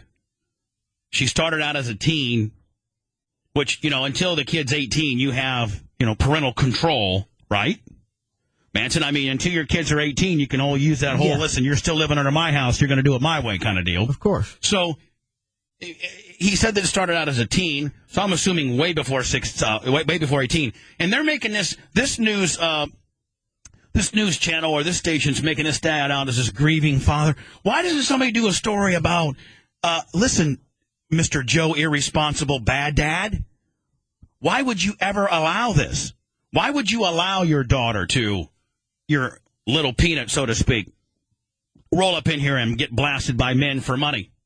Isn't this a bad parenting issue? As much of a tragedy as this is, and that I'm assuming little peanut took a lick, and that little peanut's so effing crazy that she was writing letters to that fetus that was still in her gut, that's a story in itself. But isn't this also a bad dad story? And why is News Channel whatever putting this guy over? She's an adult, so... Yeah, she's 18. Well, she's 18, but I think they set the story up like she's been doing it for a long time. This is a bad dad deal. And I believe the boyfriend was 25 years old. Exemplifying the fact that dad allowed it. He got his head cut off. Who did? The boyfriend. The boyfriend, yeah. He got his head cut off. And crazy stuff. They still haven't found the head yet. Oh. Yeah. Why didn't you guys tell me about that? Well, I was trying to explain it, but, you were going into your... I just want trying to keep the family together, and, probably the dad, he's probably an a-hole, had her doing his stuff, and, he probably killed her. I don't know. This is so stupid. Yippee, yo. I wish I had a 25 shut your effing mouth button. I don't have one over here. Sorry. Ned, I'll get you a bag of weed if you make me a bag of weed of the best stuff I can find. That'll end up buying from 25, by the way. For you to give me a shut up 25, you idiot. Will you give me one of them buttons? Shut up 25. Shut the F up 25. I'll get it to you. After searching for Slocum near Gazan Park on Thursday, a day after her boyfriend's body was found there, the family took a wrong turn home and ended up driving right by the crash scene where the suspect, Brady Ostrike, shot himself. As soon as we crossed that Burton. What? Yeah, he killed himself. Who did? The guy who actually... The killer. All right, so let me see if I get this straight. They met him on Craigslist. So the boyfriend, the baby daddy that got this girl knocked up, and that bitch who was writing letters to the baby in her gut, they were into having dudes come over. Yeah. They would find these people on Craigslist. Man, I'm trying to elementary this, okay? Yeah, so far so good. Okay. And they were into guys paying to have sex with her while he watched Yippee-yo. Yippee-yo. All right. And the father says he was in on it. He knew about it, right? Because the father knew about it. The father knew about the relationship? Yes. The father knew that she was into that sort of thing. Previously had tried to get guys on Craigslist. So, because if you listen to him talking through it, she was saying that he was controlling, and obviously there was money issues. So that's what made me think that she was probably having, meeting men online. Maybe they have websites, maybe they don't. Maybe they just want to pay women to have sex with. So she was probably meeting up with these guys to make ends meet. I mean, she's a pregnant, 18-year-old girl. Not saying it's right. So they get some dude. It's a bad deal.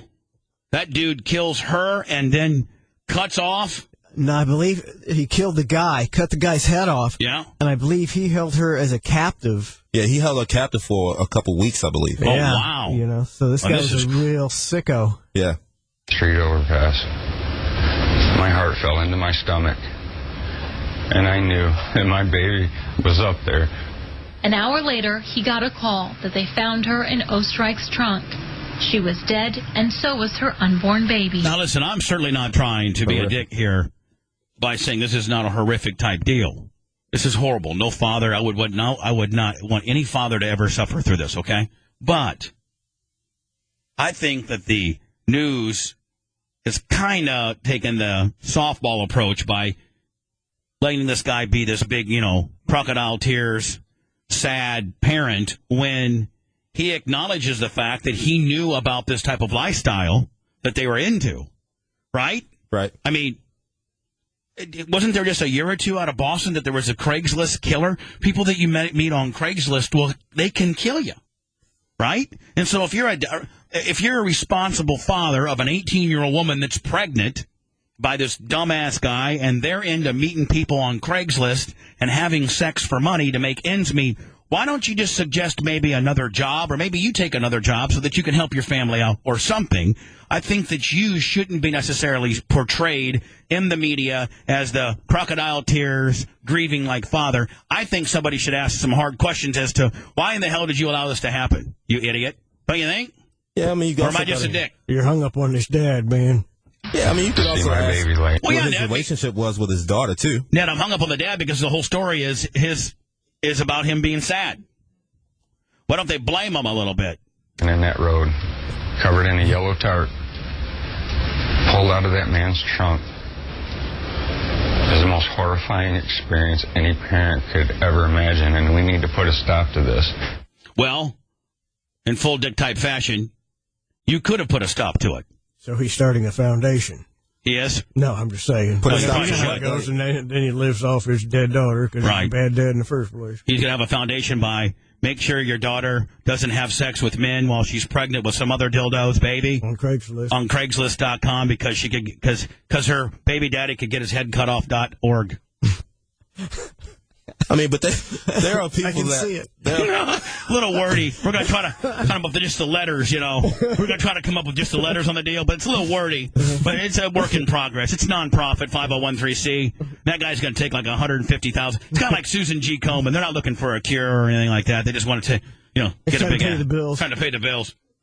Certainly beats getting, killed on Craigslist. Having a nonprofit.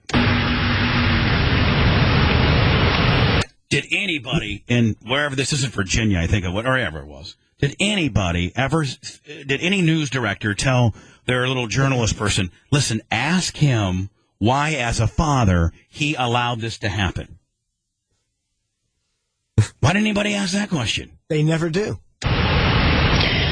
Slocum's family is asking for help with... Then this girl, the news reporter, she's got to act like she's all verklempt. You hear her? Funeral expenses. Oh. Asking people now to pay for the funeral expenses. Yep, here we go. Slocum's family is asking for help with funeral expenses. If you would like to donate, we have information at woodtv.com. Also, there are her funeral arrangements. 25 funeral arrangements because I've paid. When Colin died? Yeah. I paid for his funeral expenses. Yep. Funeral expenses are about $10,000, okay? Okay. I will pay for this woman's. I need Hurricane and Chaz and you to reach out to this dad and tell them that I will pay for their funeral expenses if he does a 30-minute he can't hang up interview make it 15. So you can. So I can ask him some tough questions. Don't tell him that. You can't. You gotta. Well, I mean, switch the dumbass. You want to get him on the phone? Yes, I do want to get him on the phone. All right. Yes, I do. We'll reach out to him. Tell the boys, listen, if you will do a 15-minute, you cannot hang up. All bets are off. And you have to answer the questions. And you'll pay all the funeral expenses. I will give them $10,000 towards their funeral expenses. Now, this white trash, what they'll do is they'll bury her for $2,500 and they'll put $7,500 in their pocket. I promise you that. But, hey, man, you made the deal. No, I'll tell you what, man. I'm going to write the check to the funeral home. I'm not going to write the check to them. You know what I'm saying? Right. Write the check to the funeral home. Manson, wouldn't that be a good interview? Oh, yeah. Saying, listen, numbnuts. Well, I'm not going to tip your hand as to what my interview is going to be. You got all you hacks out there will steal it. It's going to be amazing as to how many people steal that particular ID. Unfortunately, a lot of you hacks don't have 10 Gs laying up in the cut. Ned, you're on the air. Hello. Yo. Hey, Yo. I don't think that situation was that transparent. I don't think that girl was telling her father exactly what she was doing. Well, then how did he know about it? He found those letters that she was writing to her unborn child. Well, what did the letters to the unborn child say? Dear Johnny, that's going to come out next month. I just want to let you know that, I don't really feel good about a lot of the trauma that you've suffered while in my uterus because it's not been your father. It's been a lot of other guys, and I apologize. So when you get born and you can finally read, you'll understand, what's going on. Well, you're just as much of an idiot as they are, you dumbass. Dear Johnny. I didn't know what he was talking about. He said that it's not as transparent, that the dad didn't realize what was going down until he read the letters. So my thing was, well, what was in the letters? She was writing letters to her unborn kid. Don't you think the letters were more like, I carried you for 9 months and you're the joy of my life. Exactly. And, oh my God, I can feel you move every night and your daddy puts his ear to my belly and we can hear you do your thing in there. And I have to eat for 2. I've gained 50 pounds. Stuff like that, what moms do. Nothing that the dumbass dad was able to read the letters and be able to discern what she was doing. The letters did not contain. But Daddy's in the closet right now. Dear little Johnny, I'm getting railed by a stranger. Some of the uncomfortableness that you've suffered while being in my uterus was not from your father. But it was from a man from Craig's. I want to apologize to you now. A myriad of strangers. Now that you can read and you can understand what might have happened to you while you have a caved-in head. Please. Horrible. Hit that guy on the phone for 10 grand stat. I want to know what's in those letters. Roger out of Michigan. Hello. Hey, what's happening, Bubba? I'm busy. What's going on? Just this guy you were just talking about that killed that Craig girl and guy? Yeah. Well, this guy worked for us. Whoa, hold on, Roger. Burn a time out here. Who worked for you? We got 3 people. We got 3 men. We got the dad. We got the dad, the killer, and then the boyfriend that's in the closet with the glory hole. The killer worked for us, and this guy was kind of a fruitcake, man. This guy slept in a coffin and everything else, man. All right, so hold on. You're claiming that the guy... How do you know all this? Yeah, hold on. What this guy told us. Sleeps in a coffin. Hold on. Well, you really want to alienate yourself at work. Tell your coworkers you sleep in a coffin. You know what? I wouldn't be surprised that Chaz doesn't sleep in a coffin around here. I'm going to be honest with you. If we had to do a Bubba Radio Network survey as to who at the BRN sleeps in a coffin, I think that Chaz would take the cake. But Chaz can't afford a coffin. Him or Carl. I bet you Carl sleeps in a coffin. He had Craig make him. All right, so Roger, you're saying that this weirdo worked with you guys, and he claimed that he slept in a coffin. Now, did you know? Did you know that he was into doing this sort of thing? Well, nobody knew. None of us knew that he was into killing, but he's been into some strange stuff. Like what? He picked up a girl down in it was down around Battle Creek here about a year or so ago, and had her in his house. Now, what's the guy's name? What's the guy's name? I have the article here. I'm just no, not you, 25. Yeah, what's the guy's name? Brady. All right, and what's he look like? He's probably about 6 foot tall, about 240, 250. All right, and if you look at his face, what does he have on his face? I don't know. I never really paid that much attention to the guy. I always stayed the hell away from him. I mean, is he clean shaven? Has he got a mustache? What's he got? I always seen him with a full beard mustache. All right, okay. Well, then you got the guy. You got him. All right. So we're talking about the same guy. So what type of work? What type of work do you guys do there at wherever? We build power lines. So you guys build power lines. This guy was a foreman for our company. This guy run a crew. Man, your company really vets their guys quite nicely, do they not? Well, I mean, that's just the trade. We're IBU. We're IBEW. We build lines all over the country. And so this guy ran a crew. Yeah. And obviously, he's not running a crew now. He's incarcerated. Oh, he's dead. Oh, he's dead. Yeah. Yeah, he killed himself. He shot himself. Oh, he shot himself, yeah. After a car chase. Well, that's great, then. You know what? Your company has one less weirdo, and then some guy that really, deserves to be promoted and be a foreman will have that opportunity. Hopefully it'll be you. Yeah, well, see, this... Wait, watch your language. Oh, I'm sorry, I apologize. But he had a dungeon in his basement here about a year or so ago. Yeah, you know what I find odd, Roger? Is that you guys there at that company that you work at, a year ago, there's rumors that he's got a dungeon. And a year ago, there's rumors that he sleeps in a coffin. Don't you think maybe you should have gone to HR and said, listen... Well, if you don't really have any news of any wrongdoing... This was all set up. This girl wanted him to come and, pick her up, steal her from her house, and take her and lock her up in his basement. And this went on for a couple of weeks.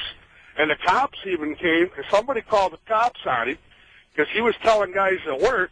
Man, you people of Michigan really had a hard winter this year. You guys are just ate up with craziness. My God. But the cops came and checked this story all out, and this girl says, no, this was all legit. I wanted him to do this. But this guy was into some weird stuff. Now, hold on, Rod. The cops said when they investigated the crime scene that it was a hellish environment, which means it must have been really disturbing. A dungeon, too. Yeah. So, Roger, what you're saying that maybe the story's not saying is that this woman had a fantasy, kind of like maybe an abduction rape fantasy.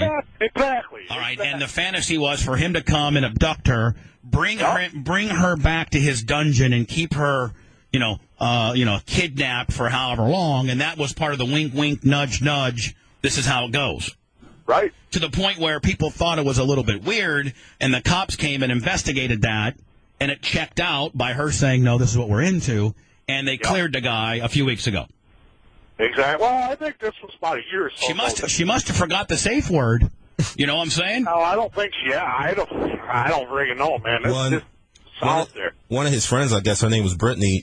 She said that a month before he killed him, he said that he wanted to kill a person with his bare hands. So I guess that's how he actually killed the mother. Ned, let me ask you a question. When you're choking out your old lady and you have safe word. By the way, Roger, thank you, buddy. Okay, thank you so much.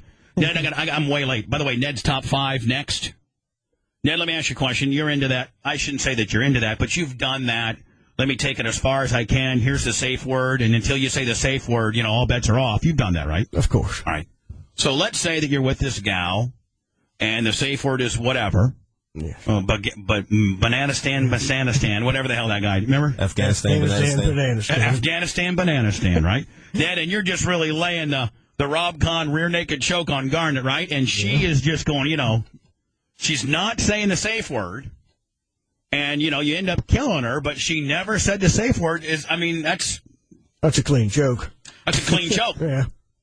Maybe this would be, maybe this woman had, maybe they had this type of deal, and this guy's like, listen, I'm going to get the machete out. I'm going to start wheeling it around down here in the dungeon like I'm going to cut off your head. And then, just right before we get to the crucial point, you go ahead and give me the gimmick, okay? And she just, playing, I don't know, psychological chicken with this guy, and all of a sudden, Ned, blammo. Blammo. Is that clean? I think the machete takes you to another level. You do? Yeah. That's a whole other prop level at the end of the day. Bombshell testimony from the McTeer trial. McTeer is the guy here in Tampa that was dating this one chick. She had a baby with another guy. He didn't like whatever she was doing with her friends, so he threatens to kill the baby. It's not his. He then yokes the baby up, takes it in his car. The baby's like 1. He's driving down the road, and he throws the baby out the window and kills it.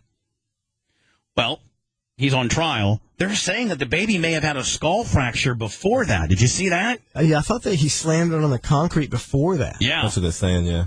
Stephen Smith, the ESPN guy? Yeah. I like him. I think he's kind of a dick, but I like him. Have you seen? I think he's had to apologize. I think he took one of his rants a little too far. I got into that. Ex-Major League Baseball star, and he was always so well-liked. He played the majority of his career with the Twins. I think he ended up wrapping it up with the Yankees, Chuck Knobloch. He was supposed to be inducted into the Minnesota Twins, Ring of Honor Hall of Fame deal, on Saturday. But on Thursday night, he got arrested for yoking up his old lady. It's the third time that he's been arrested for the yoke up. Meanwhile, Twins have now canceled the Ring of Honor ceremonies. Ned, that not to be confused with your top 5. We'll come back out with your top 5, okay, buddy? Let's do it. Stand by. Hey, that was full hot. You have no idea what he's like when he's full hot. The Bubba Radio Network returns after these words. Tomorrow at noon. Tomorrow on In Your Face with Drew Garabo at noon. I hope to be back in the studio, but at this point, it's not so clear.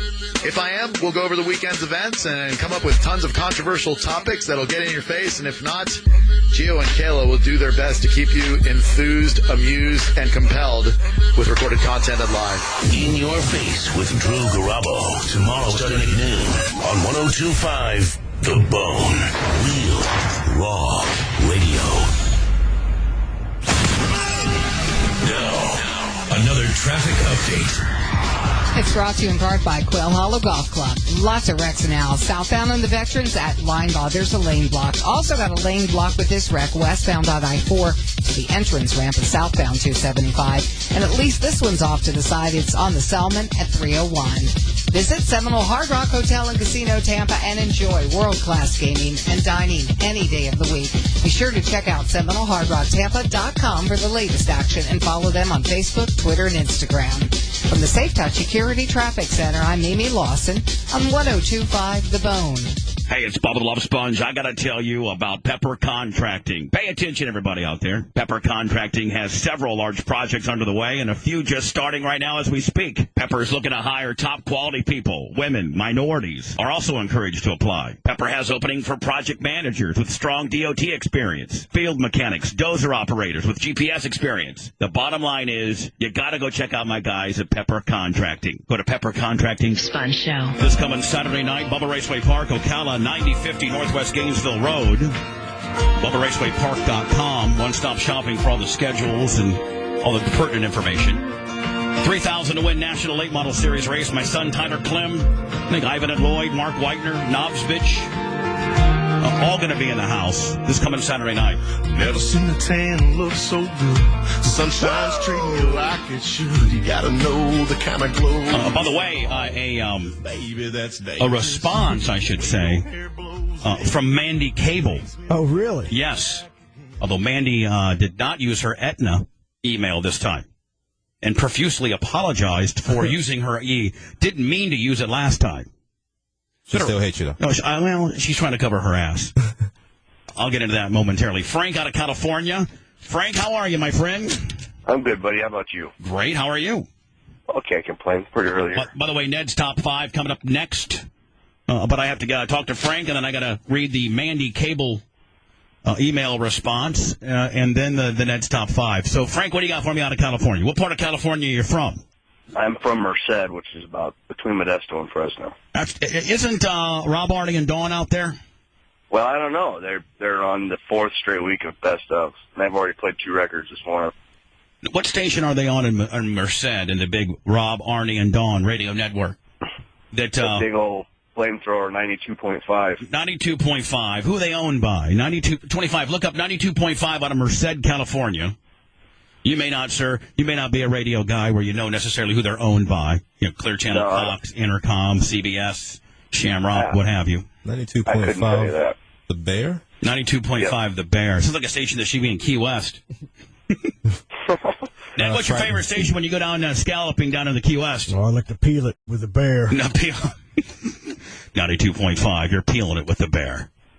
So anyway, that's an affiliate that carries the Rob, Arnie, and Dawn show, and they're in their 4th week of Best of. To me, that sounds like now they're not been 4 weeks Best of in Reno, have they? Willoughby has no idea. He doesn't even know. Our program director. He's baked. He's baked. Willoughby's baked. What? Willoughby's baked. He doesn't even know. So anyway, at the end of the day, man, they're four. Now, are you in Merced now? Yep, right now. Do you have the access to a radio right now? Right here. Huh? Maybe. Yeah. All right. Turn on 92.5 The Bear right now. Maybe. Well, hold on. It might not even be. It's Mapleton Communications, by the way. Mapleton Communications. Yeah. That speaks volumes as their syndicate. I mean, God. Mapleton. Oh, yeah. Let me see. So it's 765. Before the real show, it's just the Best of. It's 5:30 out there. And they don't probably start live till 6, possibly. I think their new deal, they used to have to start live at 5. I think they start live at 6 now, courtesy of their new deal. But you're is that what it is, maybe? Yeah, Frank, you idiot. Yeah, I mean, they're playing Best of because from 5 to 6. I'll tell you what, Frank, do me a favor. Yeah. In 45 minutes, call me back, okay? All right. And because they should be fired up. They should start at 6 your time live, okay? All right. And so, Frank, they probably haven't been doing 4 weeks of best of. You probably just listened to the show for 15 or 20 minutes, which happens to be from like 5:30 to 5:45. And those are best of elements. But you're not smart enough to realize that the show actually starts at 6, Frank. No, Tubby. I listen to it all day. Oh, okay, there, numble nuts. So he's smarter. And I'll take Tubby. I'll take it because I called you an idiot. So I got to take. You know what, Frank? I'll take Tubby. I'll take it. You just one-upped me. You called me out. No big deal. Sorry, early in Lester. So anyway, like we're family. I love you, Frank. Do me a favor. At 6:15 or so, your time out there, call me back. Be prepared for us to listen to it, live, and we'll see if they're still doing the best of element. And if they still are, I will profusely get on bended knee and apologize to you, Frank, and send you the latest, couple of new the Bubba Army shot glass, some of the new stuff, okay, for free. Yes, sir. So call me back, Frank. Thanks, buddy. Thank you, buddy. Sorry about that. So anyway, this morning I'm going to reset now because there's probably the majority of people that are listening to me right now weren't around at like 2 hours ago. Would you not agree, guys? I mean, most people still sleeping. Most people at that point were still sleeping. There's probably the majority of the people up now. You need to wake up. We wake up. I had this woman that was not happy with my Charlie Crist interview last week. And her name's Mandy Cable. She works at Etna. I happen to be what I would assume a fairly decent-sized client with Etna. I used to have United Healthcare, and we just most recently, as a group, the Bubba Radio Network, switched to Etna. I like Etna. It's all right.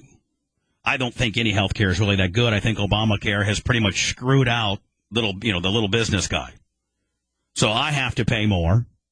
I have to pay more for less health coverage so that guy in, Iowa, who doesn't want health care, but the government's shoving it down his throat, he gets health care, but my rates go up. Basically, Manson, those that used to pay have to pay more so that those that don't never want to pay or ever had it can have it. Get used to it. Great. Thanks. So anyway, I got Etna. And so, listen, I don't want this woman...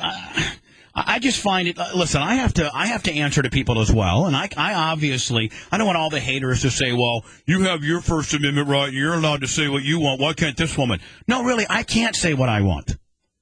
I can say what I want, but the minute that I include a client, and I want everybody in the room to agree or not, I can say anything I want for the most part. But the minute that I jeopardize a client, I have somebody to answer to. Do I not? Of course you do. And I'm not going to, either from my personal email or because I'm a public figure or from a BTLS.com email account, Elder Ford or Stingray Chevy or McDonald's or anybody and tell them what I think, truly what I think. They're clients. So I can say that. I can do anything I want. But I will have hell to pay. So, Mandy, you have the right to not like me. I just don't think that you should send it. I don't think that Etna would appreciate you sending this really to any talk show host, to be honest with you. I would think, Manson, that Etna would say, listen, you know what? Take your personal radio listening agenda and habits and likes and don't likes and keep them to yourself, please. Yeah. Don't involve us. Let alone that person is a client, right? Yes. It's even more of an issue. So this Mandy Cable woman writes me this letter from her Etna.com account. Please let Bubba know that his attempt to try to make listeners believe that he was calling Charlie Crist out of the blue without him knowing ahead is terribly orchestrated. Who answers the phone good morning if they aren't expecting someone's call? I stopped the first time I read this and say a lot of people do. Continuing on. His first mistake was hyping it up so much before the call, lying about combing through his contact lists and coming across Charlie's number, and for him to say that they're friends is quite a stretch. Well, Mandy, I am a friend of Charlie's. I've been a friend a long time, and regardless of his political affiliation, I will continue to support Charlie.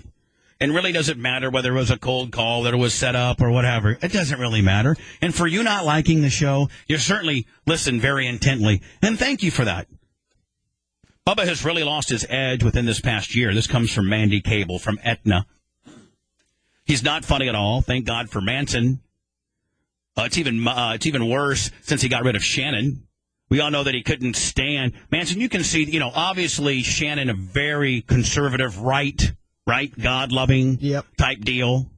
You can tell that that's what this is based on.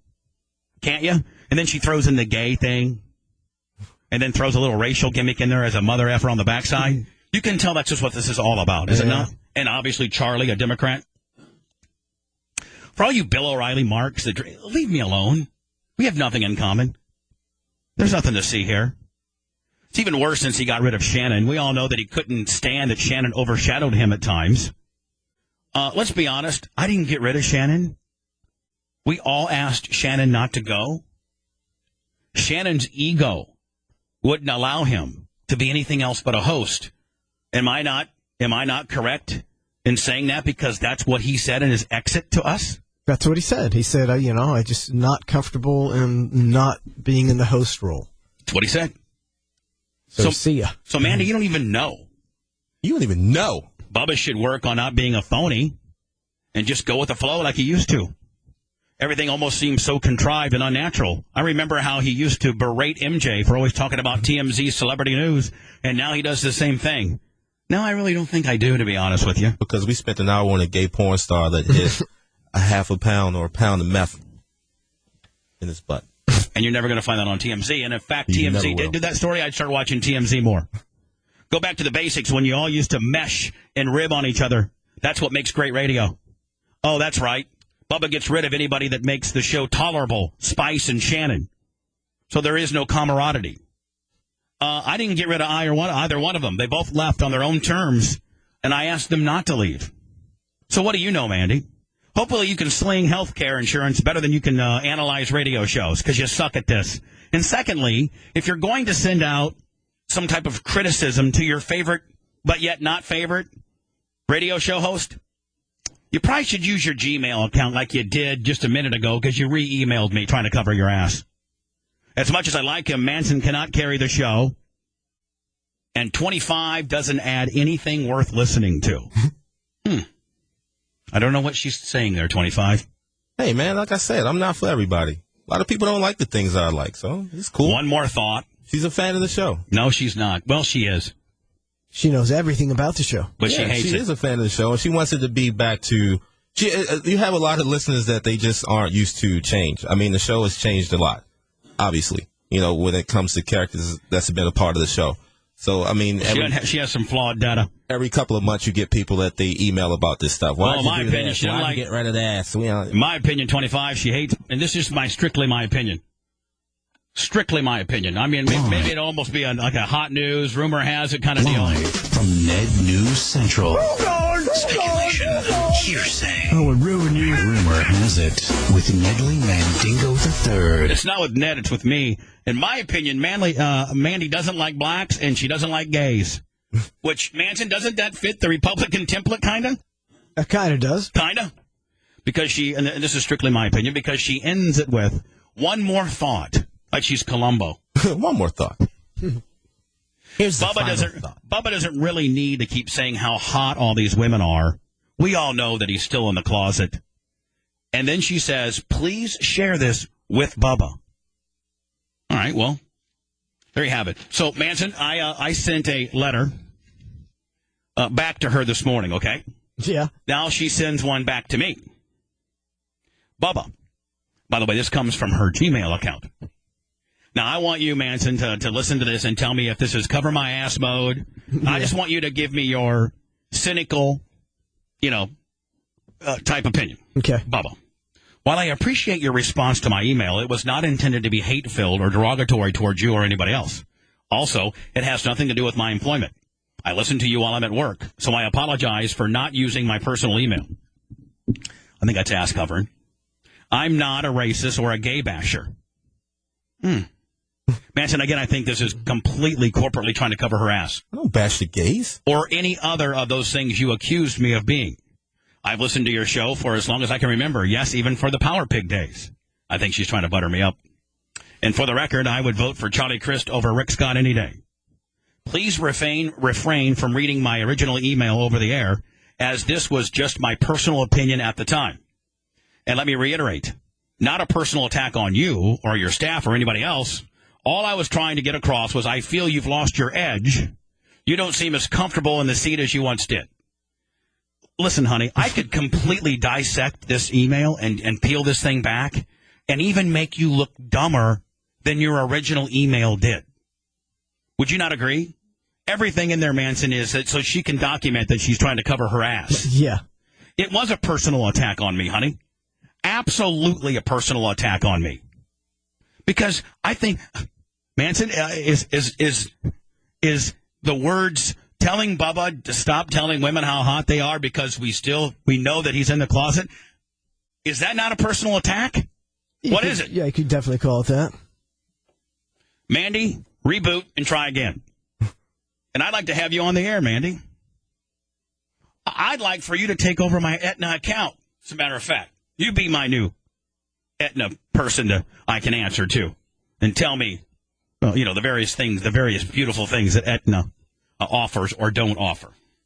And secondly, I don't know if you should listen to the show while you're slinging health insurance there at Etna. I can promise you that you probably won't from this point forward. You know what? I just screwed us. I just lost another listener. No, they're going to have Etna's going to have a complete mandate. No more Bubba. Right?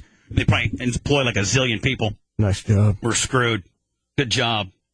What are you going to do now? Top 5, Ned. The Bubba the Love Sponge Show is counting them down. Counting them down. This is the Bubba the Love Sponge Show Top 5 Countdown. With Ned's Top 5 favorite songs from the past year. I think I'm going to go to Humana or United. Yeah, that's what I meant more, not like what are we actually doing. I'm going to cancel. I'm going to tell you what I'm going to do. I'm going to cancel Etna. I'm not really that happy with Etna. And I hope they're not a client. You know what, Mandy? You may have just gotten me in trouble now. I may have gotten you in trouble, but now, you know what? Etna might be a big... you know what? I just worked myself into a shoot. You just may have flanked my troubledness. I might be getting on the air tomorrow and say, hi, this is Bubba the Love Sponge, and Etna's the best ever. I love them, and I was so very irresponsible for saying I'm not happy with Etna's service.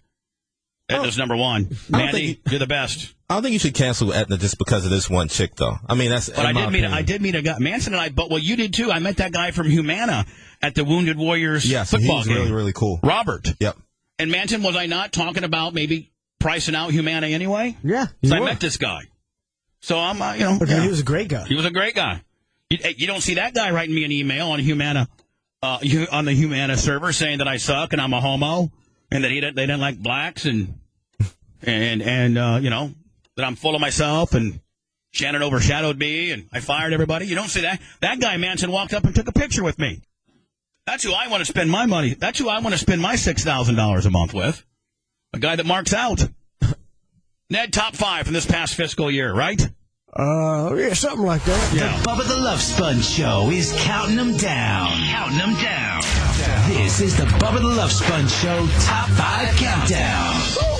With Ned's Top 5 favorite songs from the past year. So now we kind of get confused here as to what the actual paradigm is of voting. Obviously, just myself. Ned can't vote for himself, so it's just myself, Manson, and 25. And Hurricane. And now, well, Hurricane's the tie. Well, there can't be a tiebreaker. Oh, yeah, no, it wouldn't be. And so the actual paradigm that we're voting on is whether you would listen to this song by yourself. Not yourself listening to this by yourself, right? That's what you think it's a good song. You think it's a good song, good enough for you to, you'd sit through it if it came on the radio. So Ned, and by the way, approvals and disapprovals. 3 voting members, myself, Manson, and 25. This is Ned's 5 most favorite songs from this past year. Number 5.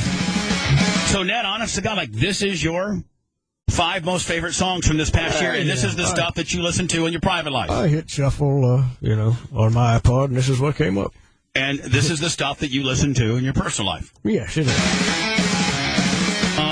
As I Lay Dying, aren't these guys a Christian band? Well, there's a whole story behind that. Oh, I think that this is the guy that was a Christian Willie, but he hired a hitman to kill his wife. And then they interviewed him, and he said, well, we started out, we thought we were Christian, but then we realized we were atheists. And we talked to all the other Christian bands on the circuit, and they said they didn't believe either, and they're just doing it to sell music. So you're saying that this... So I said, I'm buying that guy's song. As I Lay Dying is the group. No Lung to Breathe And so, Ned, the reason why this is your number 5 song is because this guy hired the lead singer, as I Lay Dying, hired a hitman to kill his old lady. Yeah. And so when they finally busted the guy, he said, "Listen, we're really not a Christian rock band. We're atheists, and so we just do this to sell music. We do this to sell music." And so does every other Christian band. And you found that refreshingly honest. It is. It's so great. you gave the guy 99 cents and butter on your iPod, and you mark out. I do. I got to tell you, I remember covering the story, and musically, this isn't bad. They're pretty tight.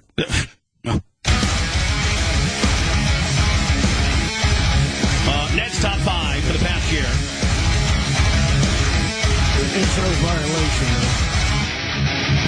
I mean, Ned, that guy's wailing, is he not? They're on meth, too, aren't they? I mean, I find it, not a stretch that this guy sounds like the kind of guy that would hire somebody to kill his old lady, to be honest with you.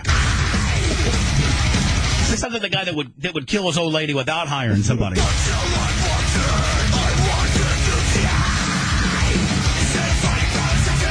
It just goes to show you Christians will believe anything.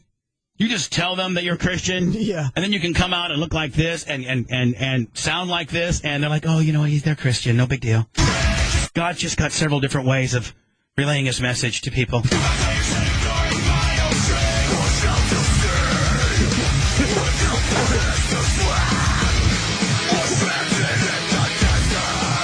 This is absolutely horrible. Can you imagine when Ned goes to drop his car to get a detail, they turn it on, and this is what blares out of the car? Yeah, I wouldn't even ask the guy any questions. I'd be like, I would just try to stay far away from that. I'd be scared of you, Ned, if this is what you rolled up in. It's just what is on in my ears and in my earbuds when I'm having sex with Garnet. I love it.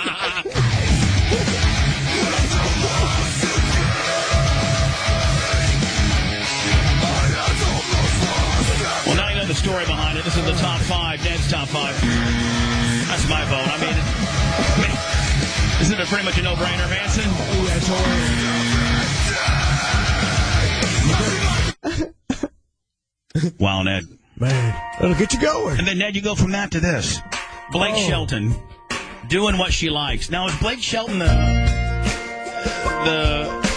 Gomer Pyle kind of guy?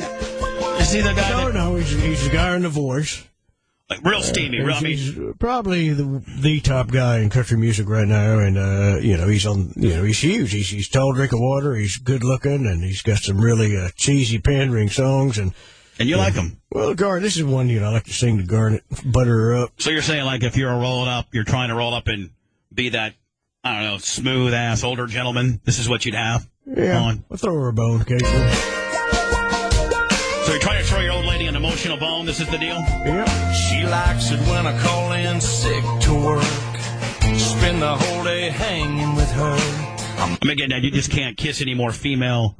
You just can't be pandering to the bitches any more than this, can you? Oh, it's a panty dropper. I get fired, but that's all right. I'm doing what she likes. This guy's a real pussy. Talk about losing the book. Talk about not running the show, man. I mean, you listen, sir. You don't even have your own identity. You're just going to do what she likes. How about doing what you like? She likes it when I bring home fresh fajitas. Oh, Jesus. From Cody's? Fresh fajitas. Mix up a picture of margaritas. Catch a kind of buzz that lasts all night. Doing what she likes. She likes hearing how good she looks in them blue jeans. Little kisses, sweeter than sweet tea. Things are whispered. Then I think you should do a parody about how fat you tell your wife how she looks in her blue jeans. Like almost a reverse kind of end around.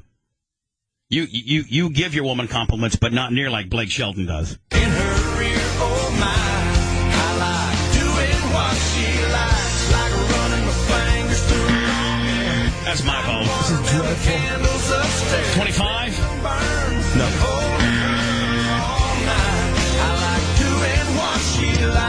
I mean, Ed, you've really gone on both ends of the spectrum. Number 5 being a guy who hired to kill his old lady under the guise of being a Christian, but really they're not. They love the devil. Duping all the Christians, but that's kind of cool, actually. So I can kind of see that. 4, Ned, just way over the top. It's almost too too nice. You're not. I'm sorry, buddy. Ned's top 5. Smoke the weed. This might be something cool. You can't pigeonhole me, buddy. Can't. You're a mover and a shaker, huh? That's right. Snoop Lion and Collie Buds. Smoke. God, Ned, what goes through your head, kid? A lot of stuff. My God. You got to have an open mind to be able to accept all this music. Weed. I love it. Smoke the weed. Yeah, you got to be stoned, boy, so Right. Now, Ned, is this like when you're just really slow creeping on a Saturday night, maybe bobbing your head? Oh, I'm on some couch weed, man. What's couch weed? Like you just completely... When you're watching the grandkids? Who's watching them? I mean, when your lesbian daughter drops off the grandkids and you're supposed to be watching them, this is what you get? I said, make sure all the doors are locked. So you lock your kids in? That's it. By the way, Ned's the same kind of guy, for all those scoring at home, because I've been at Ned's house. He's got that recliner. He's got his and hers recliners. Ned, tell me if I'm right or not. You got his and her recliners, and you still have one of those old school smoking ashtrays that sits right beside you. That's like actually a furniture piece of fixture. Oh, definitely. That's old school, but I don't know if Snoop Lion tell me about Mother Earth and global warming quite works out for me. You plan, don't go astray. Fresh trees, young seeds, all trying to find the light, stretching out their life. I actually, Ned, I could see myself listening to this if I was having a laser light show and lotioning up my man boobs. I mean, how can you not like this? No, I mean, I agree. Manson? That's not bad.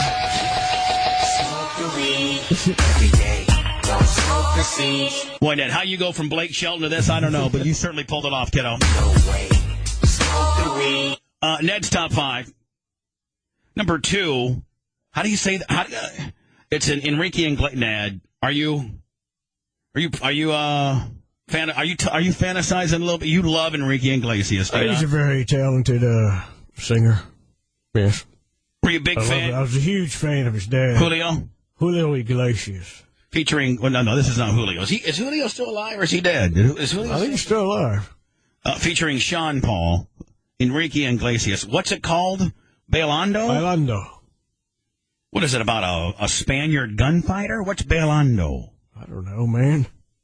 Well, it's your number 2 song. I don't read a lot into it. He's just... No stress, and this one is straight for the girl, Enrique Iglesias, alongside. Man, you are all over the road, kid. You're a hot mess. Ned's top 5, by the way, this past year. I can't even understand a word he's saying.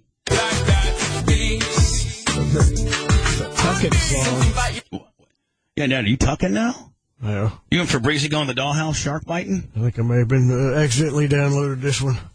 Just accidentally? Accidentally. This one and Ronaldo's got on there. And number 6, which was One Direction that I didn't quite handle? It's supposed to be Julio Iglesias. All the girls I've loved before my birth. Come and take me, baby girl. Ned's number 2 song. It's his top 5 gimmick. Got me begging, got me hoping that the night don't stop. Smooth, man. You can't deny that. That's a panty dropper. What? I cruise around in the Excalibur. You put your with a feather boa. Do you put your flowing in the breeze, the top down? You put your fake dreads on? The ones that you buy at Spencer's? No. It's Ned's top 5. Enrique Iglesias featuring Sean Paul. Baleando. What's Baleando? Baleando. What is it? What is Baleando? Do you know? I don't know. You don't even know what Baleando is? No. Well, I want to know what it means. I don't care. This is what you said. Well, Ned, I don't think this makes it any better, to be honest with you. This is horrible. Well, Ned said it was supposed to be this. You say that, Ned? This is a great song. 25. Madison for the decider. Listen to me dancing in English. What'd you say? Bailando. Means what? Dancing. This is number 1. English dancing. This is number 1. This is Ned's top 5. By the way, it's the top 5 countdown. We do it usually every Wednesday. Oh, Jesus. How do you go from Baleando to this, Ned?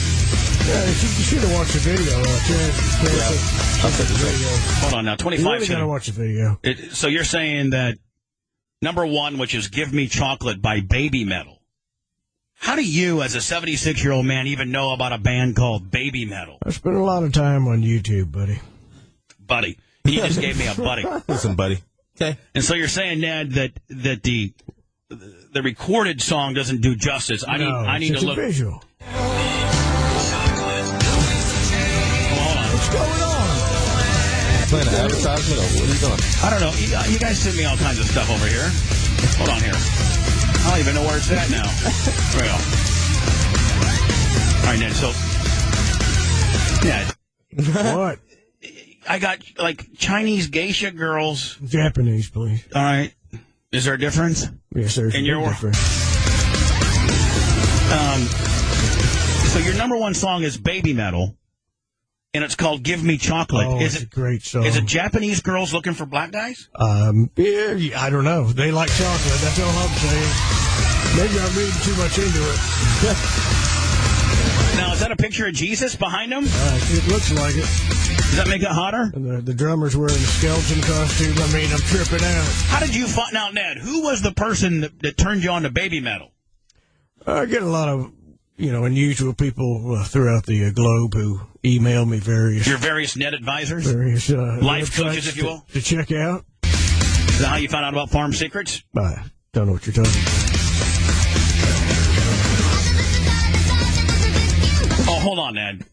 I thought these bitches were just getting good. I thought these bitches were just some background bitches, and then like some real thick dudes would come out and start jamming. But instead, these are the singers. Yeah, give me chocolate.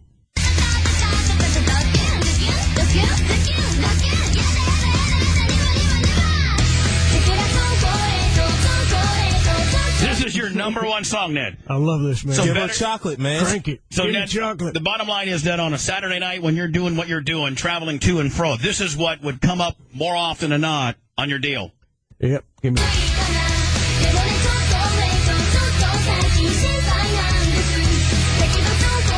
Ned, what are they saying? They're saying, give me a big, thick, dark bar of chocolate.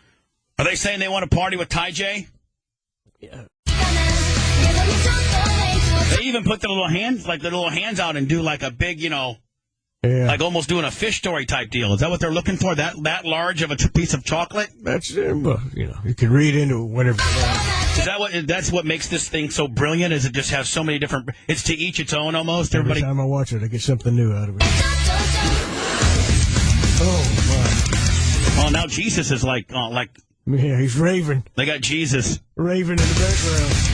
You know how cool Jesus would be if he did if Jesus would have raved?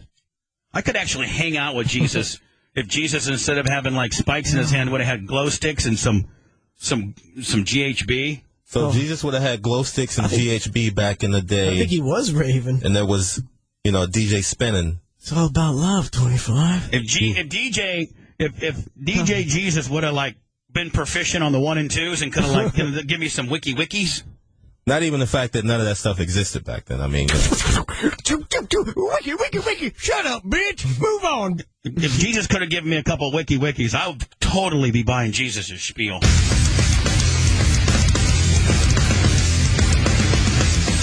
Ned, as much as I want to hate on this, I'm just mesmerized by these 3 hot Chinese bitches, Japanese bitches, that might be into black guys. I mean, I don't know. You're feeling me. I am feeling you, Ned. I might have a lot more, stuff in common with you than you think. I mean, Ned, what kind of moxie did these 3 little, obviously adult Japanese Chinese bitches got when they're packing, they're packing out venues and they got I mean, these bitches don't care what people think about them, right? Baby Metal. 25. Google how much Baby Metal's worth. I bet you they're worth a zillion. I bet you they're arriving like in private jets and stuff.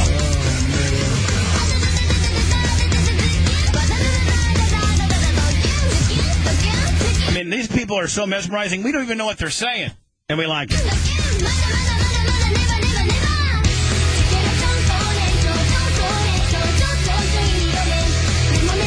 Now, Ned, can you promise me, I want to make sure that I don't get in trouble. Can you promise me that you vetted these bitches and you know that they're of age? Because, I mean, if we would be fretting over women that were not adults, fretting over Ty J in a Saturday night romp, that would be, we'd be in trouble for that deal.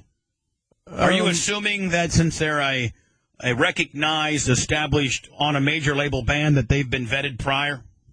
I really don't know, man. I just like the song and... I don't want to get us in trouble. Well, they're 3 teenage girls. 25, you didn't help my cause, isn't he?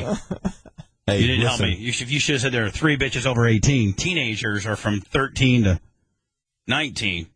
Yeah. Ned, how do you even find this stuff? Baby Metal, number 1, Ned's all-time favorite song, Give Me Chocolate. It's 3 Chinese, Japanese girls that we don't even know what they're saying. Ned, maybe we should have somebody that speaks this language call us and give us an interpretation. Right? Is this Japanese or Chinese? I believe it's Japanese, buddy. Japanese. Do you think we have any... It's J-pop. That's what it's called. J-pop? Heavy metal. Death metal. Death metal J-pop. That's the type of music they make. Is there any people... I think they're like 16, so you may want to back off of this. Yep, 15, and 16. Oh, yeah, Ned. We might want to back... Hi, this is Bubba the Love Sponge Show. We so irresponsibly said some stuff that we probably don't... What's the legal age of consent over there? What? 25. Let's not try to find a technicality. Let's just try to say we're very sorry. I'm trying to help you out, bro. No, buddy. I think that a quick abandonment, saying we're so sorry, would work better than a small little loophole of age of consent willing.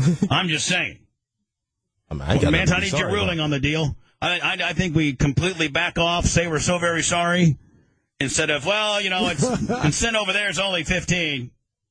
Let's move along. Nothing to see here. I mean, Ned, I think us listening to the song and maybe not editorializing might be what's best at this juncture. Well, in Japan, generally 18 is the legal age, but 13 in certain areas. You're not helping our cause. Those guys are I need to send 25 to not helping Bubba cause school.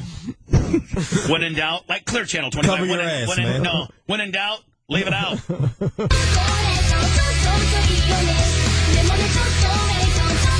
Hi, this is the Bubba Love Sponge Show, and we in no way, shape, or form would ever condone having a fantasy, if you will, about young, not of age women of any nationality having relationships with anybody, for that matter.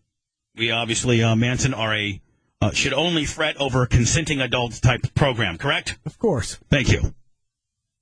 All comments made prior were so erroneously made under the guise we thought these I wouldn't say little, that even sounds creepier. These bitches were over 18, and they're not, so we just are going to listen to the music and enjoy it for what it is. And you can form your opinion. Ned, they very well could just be, they want some Snickers or a Baby Ruth or something like that, right? I never said anything different. Oh, look at you hanging me on my own island now. I said they wanted a big, thick bar of dark chocolate. The song is Give Me Chocolate. They like chocolate. I started dancing with you. I tried to peel back your inner thoughts, and now I think Bubba had that high five coming, man, and then just moved his head. He can't be coming dancing, just stepping all over my toes. Hi, Radio Records reporting the Bubba the Love Sponge Show fired for playing Baby Metal, Give Me Chocolate, when the older gentleman just really was talking about a chocolate bar. The host, the fat guy, Bubba the Love Sponge Show, erroneously made it into a possible women wanting black man deal, and they no longer have a program. Although Bubba said he was so very sorry and didn't quite realize the age at that particular point. The African-American gentleman, 25, did say that there is a loophole in Japanese culture saying that there has been known for some subsects and territories to have the illegal age of 13. Those results still pending. I'm just helping your argument, buddy. Yeah. Well, Ned, leave it to you. Every time we've been fired is because something you brought to the table. Good job on this one, buddy. You're welcome. That bit was played under protest by the person that made the bit. Manson said he didn't find it very funny. Not my best efforts. Well, it sucked in, too, and I put it over, so what's the news? Just waking up in the morning, gotta thank God. I don't know. Say hi to my boy, Bulldozer Kevin. No homo. Love that guy. My boy Sammy Love. My boys at Pepper. Hopefully Slater got it. So Ned, if you can't say it and you say you're sorry for saying it, and you weren't trying to pander or titillate, I think you're okay. Okay. In a fleeting type Bono type deal, right? Oops. Ned, I was fully aroused. Yes. And my boy Sammy Love, courtesy of my good friends at Pepper, dropped me off a brand new D3. I was D3ing Thursday, Friday, and Saturday at Bubba Raceway Park, and a badass front end loader. Oh. Living the dream. Living the dream, kid. Pushing dirt, digging holes. My boy Kevin, the bulldozer Kevin, grooming the soil, if you will. So thank you for all that you do, especially my boy Sammy Love, my guys at Pepper. Rashida's on the phone, right? My African-American life coach? Sometimes he needs a little direction in life. Where did I go awry? Where did I lose control? From Jacksonville, it's Bubba's African-American life coach, Rashida. Rashida, what's up, sister? Hey, good morning, Bubba. How you guys doing? Hey.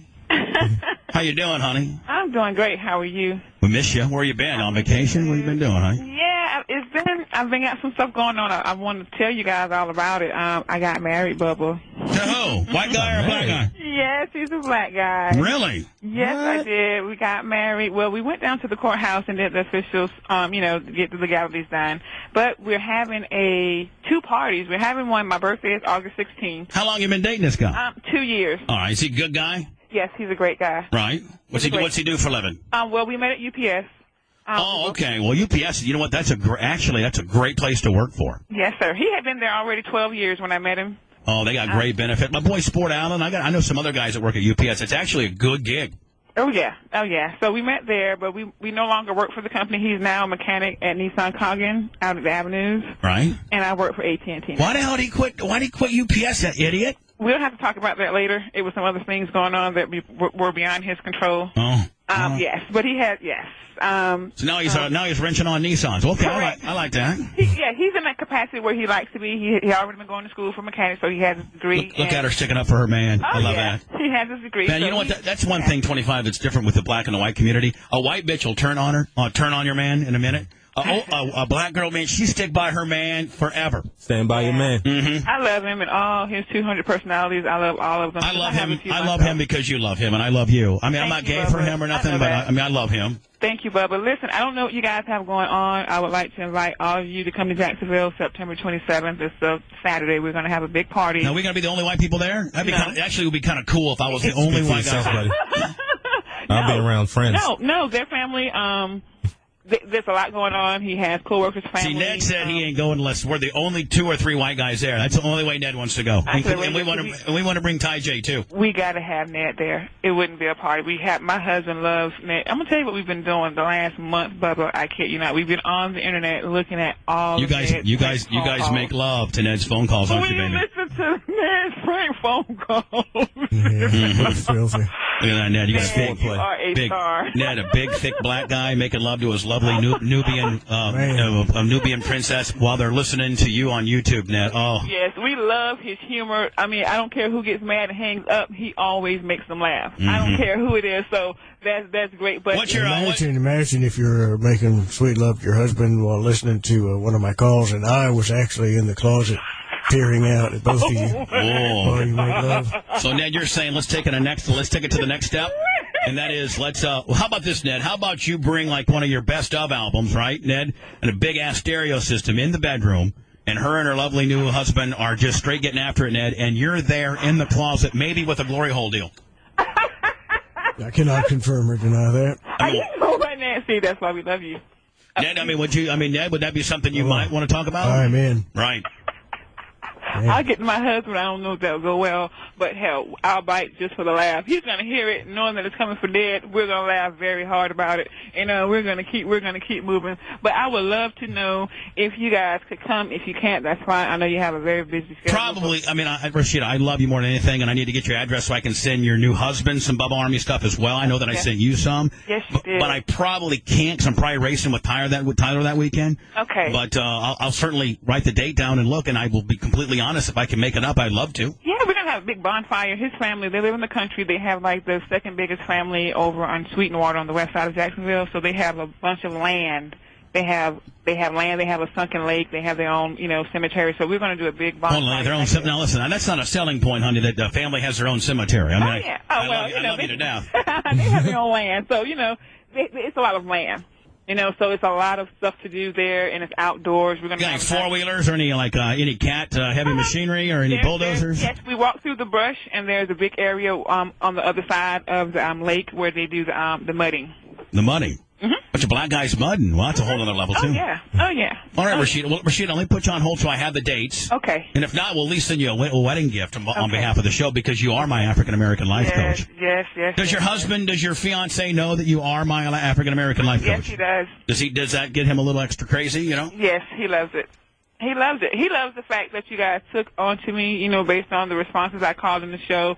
And we just took off, and I don't know if there's a lot of people that call in, but I appreciate it. Now, Rashida, don't get mad at me, but you're a very in charge, kind of like, go-getting, I like, and you take, initiative, you take charge. You do, too. Yeah, but, some women are kind of shy and meek, and that's certainly not you. No. But they say that, now, is your husband a guy that is a little bit, not as vocal as you are, and you kind of, you kind of run the show? I mean, I can't see how you can get a word in edgewise with you flapping around all the time. Well, you know what? We compliment each other for the most part. You're correct. Yeah, he's just a cool ass brother, and he lets old girl just do all the talking. But and when it's time to shut me up, he does. When it's time for me to be quiet, I know. I'm learning. Does he raise his big ass pimp hand and say, "Bitch, don't do"? You know what? We'll go there, but we laugh. We know we're in another mode, and we're just doing that to stimulate each other, and then we'll go work it out. If you know what I mean. So that's right before you guys listen to the Ned tape. See, he raises. See, Ned, you know what, Ned? They really got a lot in common because you'll raise that hand up and say, "Bitch, I told you," and then you make sweet love your wife. Correct. Exactly. Correct. I love it. Rashida, let me put you on hold so I get that information. Right. By the way, congratulations on your pending nuptials. Thank you, Bubba. All right, honey, thank you. Congrats. Frank, my guy out of California in Merced. I think that's how you say Merced. How do you say it, Frank? Merced. Frank's a phenomenal, great listener. Listens to us on RadioIO.com, an early enlister as well, and he's doing some PI stuff for me. The Rob, Arnie, and Dawn show is syndicated into 92.5 The Bear for all game in to peel it. They're in Merced, owned by Blue Blood or Huntington or Northwood Communications, something like that. And he said that perhaps Rob, Arnie, and Dawn have been on a 4-week vacation, which is unheard of. And we thought maybe perhaps it was just a 5 to 6 replay, but now they're in prime time. And what have you discovered, Frank? They're playing the song right now, but when they came back at 6:15, they said the best of Ron Arnie's off. Well, turn it up real fast so I can hear the song. Which that's the beginning of Manson. In talk radio when the stupid ass PD who thinks he's more talented at picking songs, if that supersedes a talk break, the end is near. The end is near. The end happens is near. Every time. I got a program director right here that'll tell you. First thing you start doing is infusing some of that stupid ass music. Because you don't think that your talent's big enough or good enough to retain your TSL or you killed. So, Frank, give it to me. What do we got there? Go ahead. They're on commercial, I guess. What? On commercial.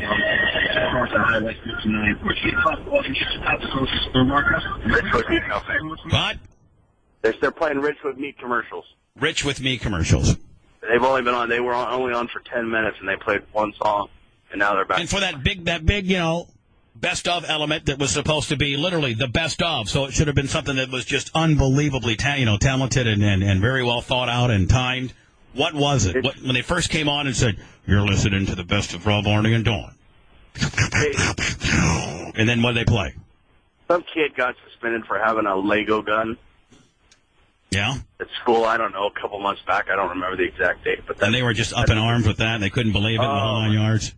And she cackled for nonstop, and the fat guy was totally, he's 4 guns, and the little pussy probably is not 4 guns, and she just laughs like a nonstop laugh track.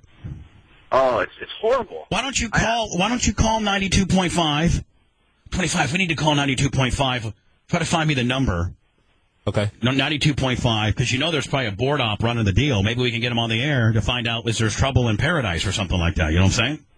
Yeah, if you put me on hold, I can give it to him. Okay, I'll put you on hold, Frank. Thank you, okay? Thanks, bud. Ryan, you've been holding on for a long time. I'm not trying to be a dick, but I'm not really interested in your I'm not interested in what you got to talk about. No? Well, you said there's a petition to have churches pay tax. I think that's an ongoing issue that's been going on for the longest of time as to why churches are tax exempt. I don't think the petition's anything, one, I don't think it's going to ever pass. I don't think a politician actually has the balls to alienate the religious people. And I think that there'll always be that petition, but I think it'll go nowhere. All right. Well, if you don't try, you don't know. I just wanted to give it a shot. Well, thank you. And I'm not trying to be a dick. I wanted to be upfront and honest with you. Okay, buddy? It's like, that's a futile endeavor, buddy. Yeah. Never going to change anything. Ryan, listen, read the newspaper. Read like the shadiest thing you can find in the newspaper, like a gay guy who's got HIV that's smuggling in methamphetamine. That's the kind of stuff that will get you on the air. Well, he's talking about a petition that's been put up on change.org. Again. So I only want to talk about things that have a chance to make it. I mean, nobody's ever going to do all that. Ned, to give an overview of your top 5, I'm somewhat fragmented. We're still doing that? Might as well, right? Sure. No Lung to Breathe, As I Lay Dying was Ned's number 5 song. That's sung by what everybody thought was a Christian hard metal band. The lead singer is As I Lay Dying. Actually hired a hitman which, by the way, for all you numbnuts out there trying to hire hitmen, they never are hitmen. There's no more hitman. Never, ever. It's a cop, you idiot. And so this guy's so stupid. And so then he says, listen, we're really not a Christian heavy metal band. We're a bunch of atheists all along. It's not going to save his ass. I think he's still going to prison. Anyway, that's Ned's that's his 5th most favorite song just because of the story behind it. Nobody liked it here.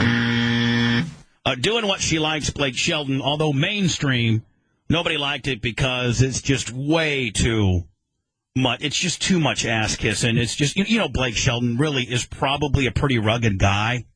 He's not going to let a woman treat him like that. It's completely nauseating. Exact. Thank you. Ned's number 3 most favorite song from this past fiscal year: Smoke the Weed, Snoop Lion, Collie Buddz. Enrique Iglesias featuring Sean Paul. Ned tried to cover his ass and said he thought it was Enrique Iglesias. He then flipped it back and said that the Bandolito guy was a hot Mexican man that could have partied with him. I don't think anybody liked it either on that deal. Then it gives it to our number 1 song. The reason why, Ned, I quickly abandoned the whole deal is I'm trying to distance ourselves from the controversy that we created from our own self, and that is baby metal, a Japanese/Chinese.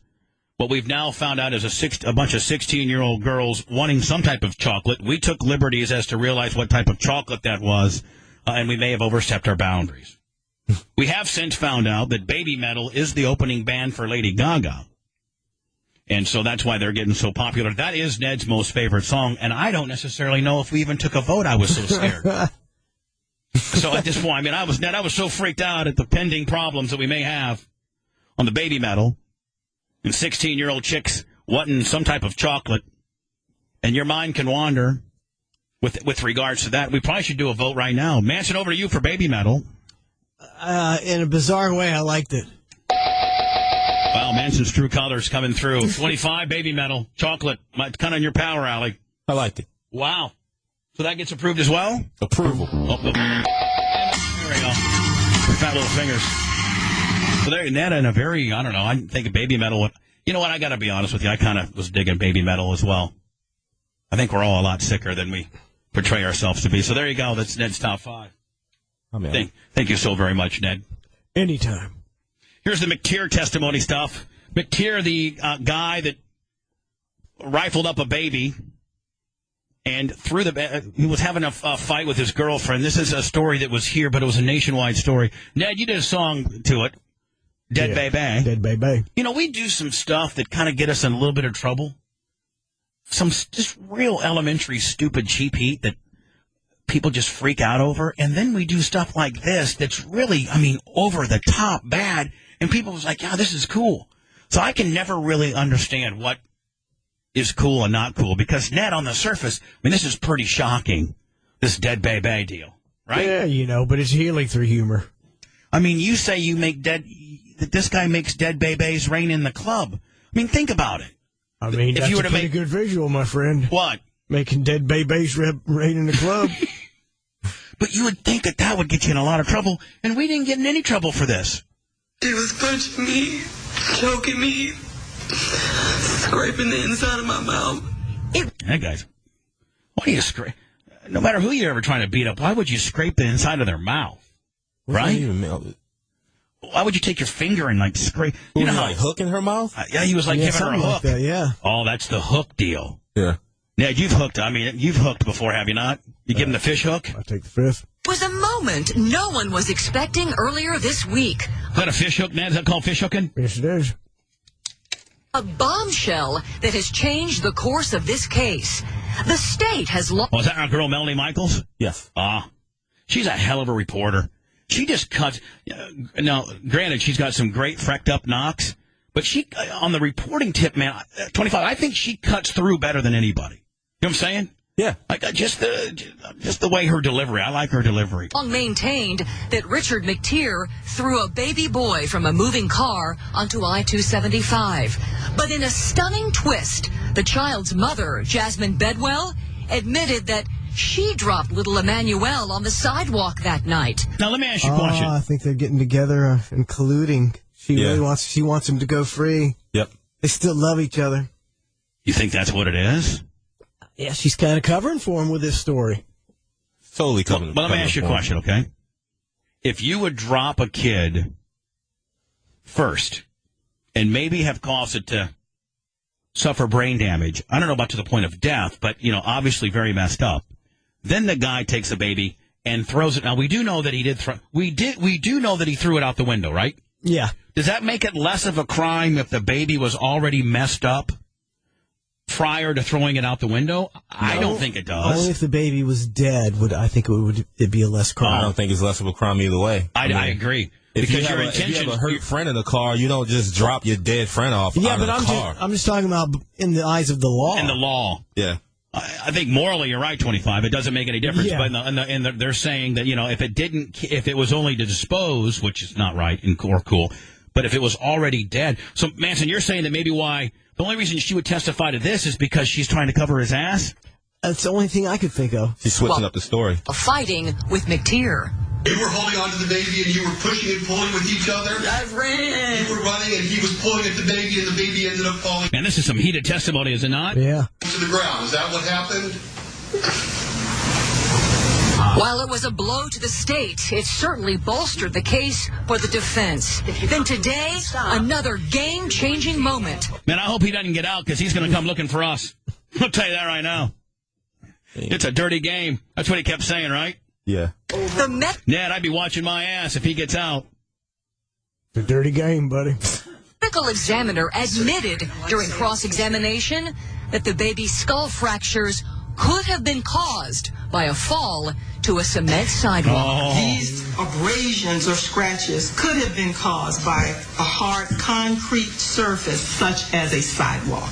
Yes. Okay, so there are two possible scenarios here. Yes. And that's exactly why you couldn't opine. Man, he's walking.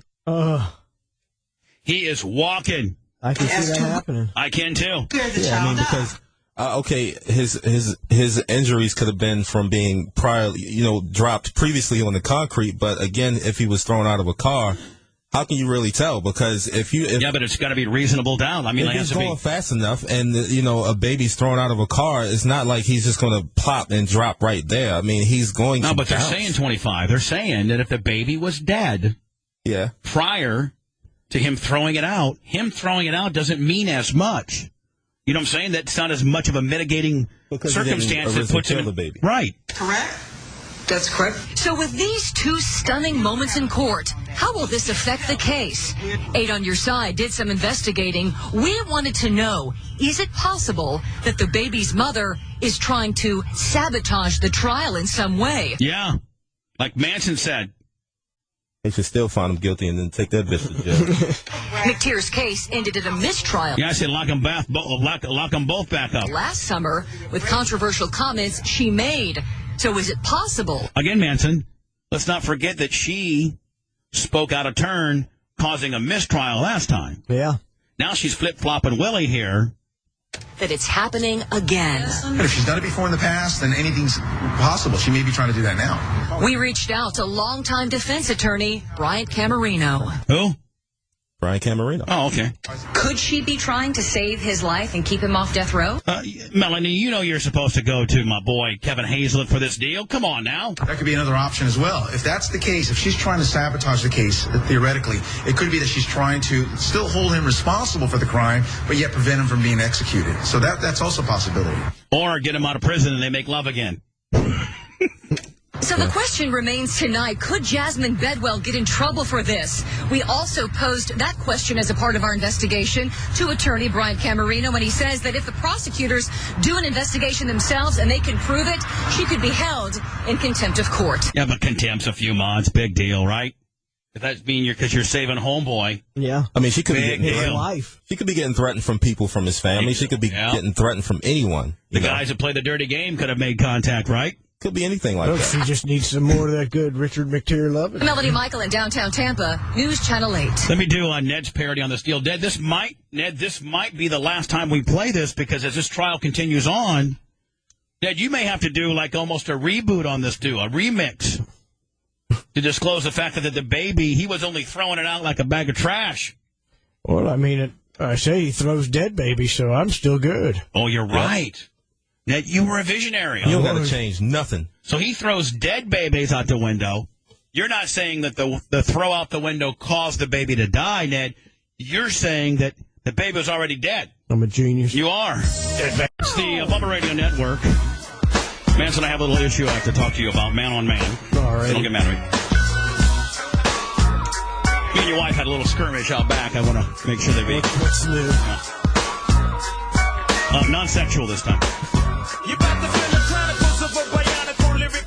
Listen, this is my show, and it's my opinions.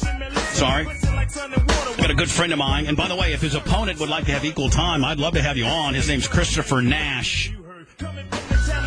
My buddy, his name's Norm Cannella Jr., and he has by the way, he was like a longtime state attorney. He represented me in the hog deal. He's a really good guy. He's running for judge of Hillsborough County. He's running against a guy named Christopher Nash. That's the incumbent. Christopher Nash didn't win the seat or win the judge's bench fairly, in my opinion. He was appointed by Rick Scott. And by the way, his law firm has been a long-time Pinellas County-based law firm, but conveniently, when there's a judge's bench seat open in Hillsborough, all of a sudden, because he is part of the Good Old Boy Network and knows somebody that works for Rick Scott, then all of a sudden he conveniently gets appointed. So this Christopher Nash didn't even win fair and square like my boy Norman Cannella is. Just remember that name, Norman Cannella, if you live in Hillsborough County. All the absentee ballots are now officially out. Norman Cannella, Dad is a huge, huge icon legal-wise here in town. He is as well. He's good people. Put him in there. That's what we need. Mid-40-some-year-old men as judges, and not schmarmy-ass guys that have been appointed by the governor based on some type of deal. Make somebody win fair and square, not this appointed deal. Norman Cannella Jr., write it down. So, Manson, I'm in the back of the merch trailer plugging in the AC unit because the merch people are coming to fill merch here in about a half an hour. And, you know, it's like a modern-day hot box back there. Oh, yeah. So I go back there, and Yonka had a TT. And so I usually, I try to walk around back there a little bit. And so Donna conveniently sees that the merch trailer door is open, which is an open invitation for her to thieve. And she rolls up in there. I'm turning the air on. She's like, do you have any more of those gray shirts? I'm like, no, I don't. We don't make any of the old Bubba universe. She goes, well, mine's wearing out. I go, well, Donna, I don't have any. She said, okay. And so she picks up the brand new Bubba camo shirt, one of them. I said, you can have that. And so just as she leaves, she all of a sudden tries to slide a hand me and grab another one. And she gets, and by the way, she gets it. And I go, you little thieving bitch.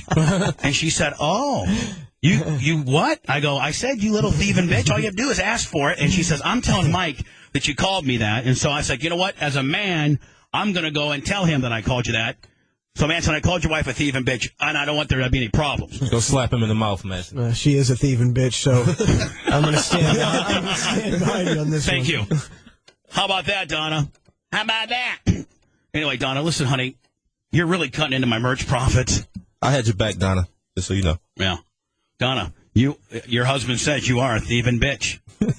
Listen, one that he has loved for 30-plus years, but at the end of the day, where the rubber meets the road, Donna, you got sticky fingers on you, babes. Yeah, she kind of does. She does. I gotta. We still got the Mickey Mouse plate she lifted from Disney World like 23 years ago when we went there with the power pin. You're kidding me.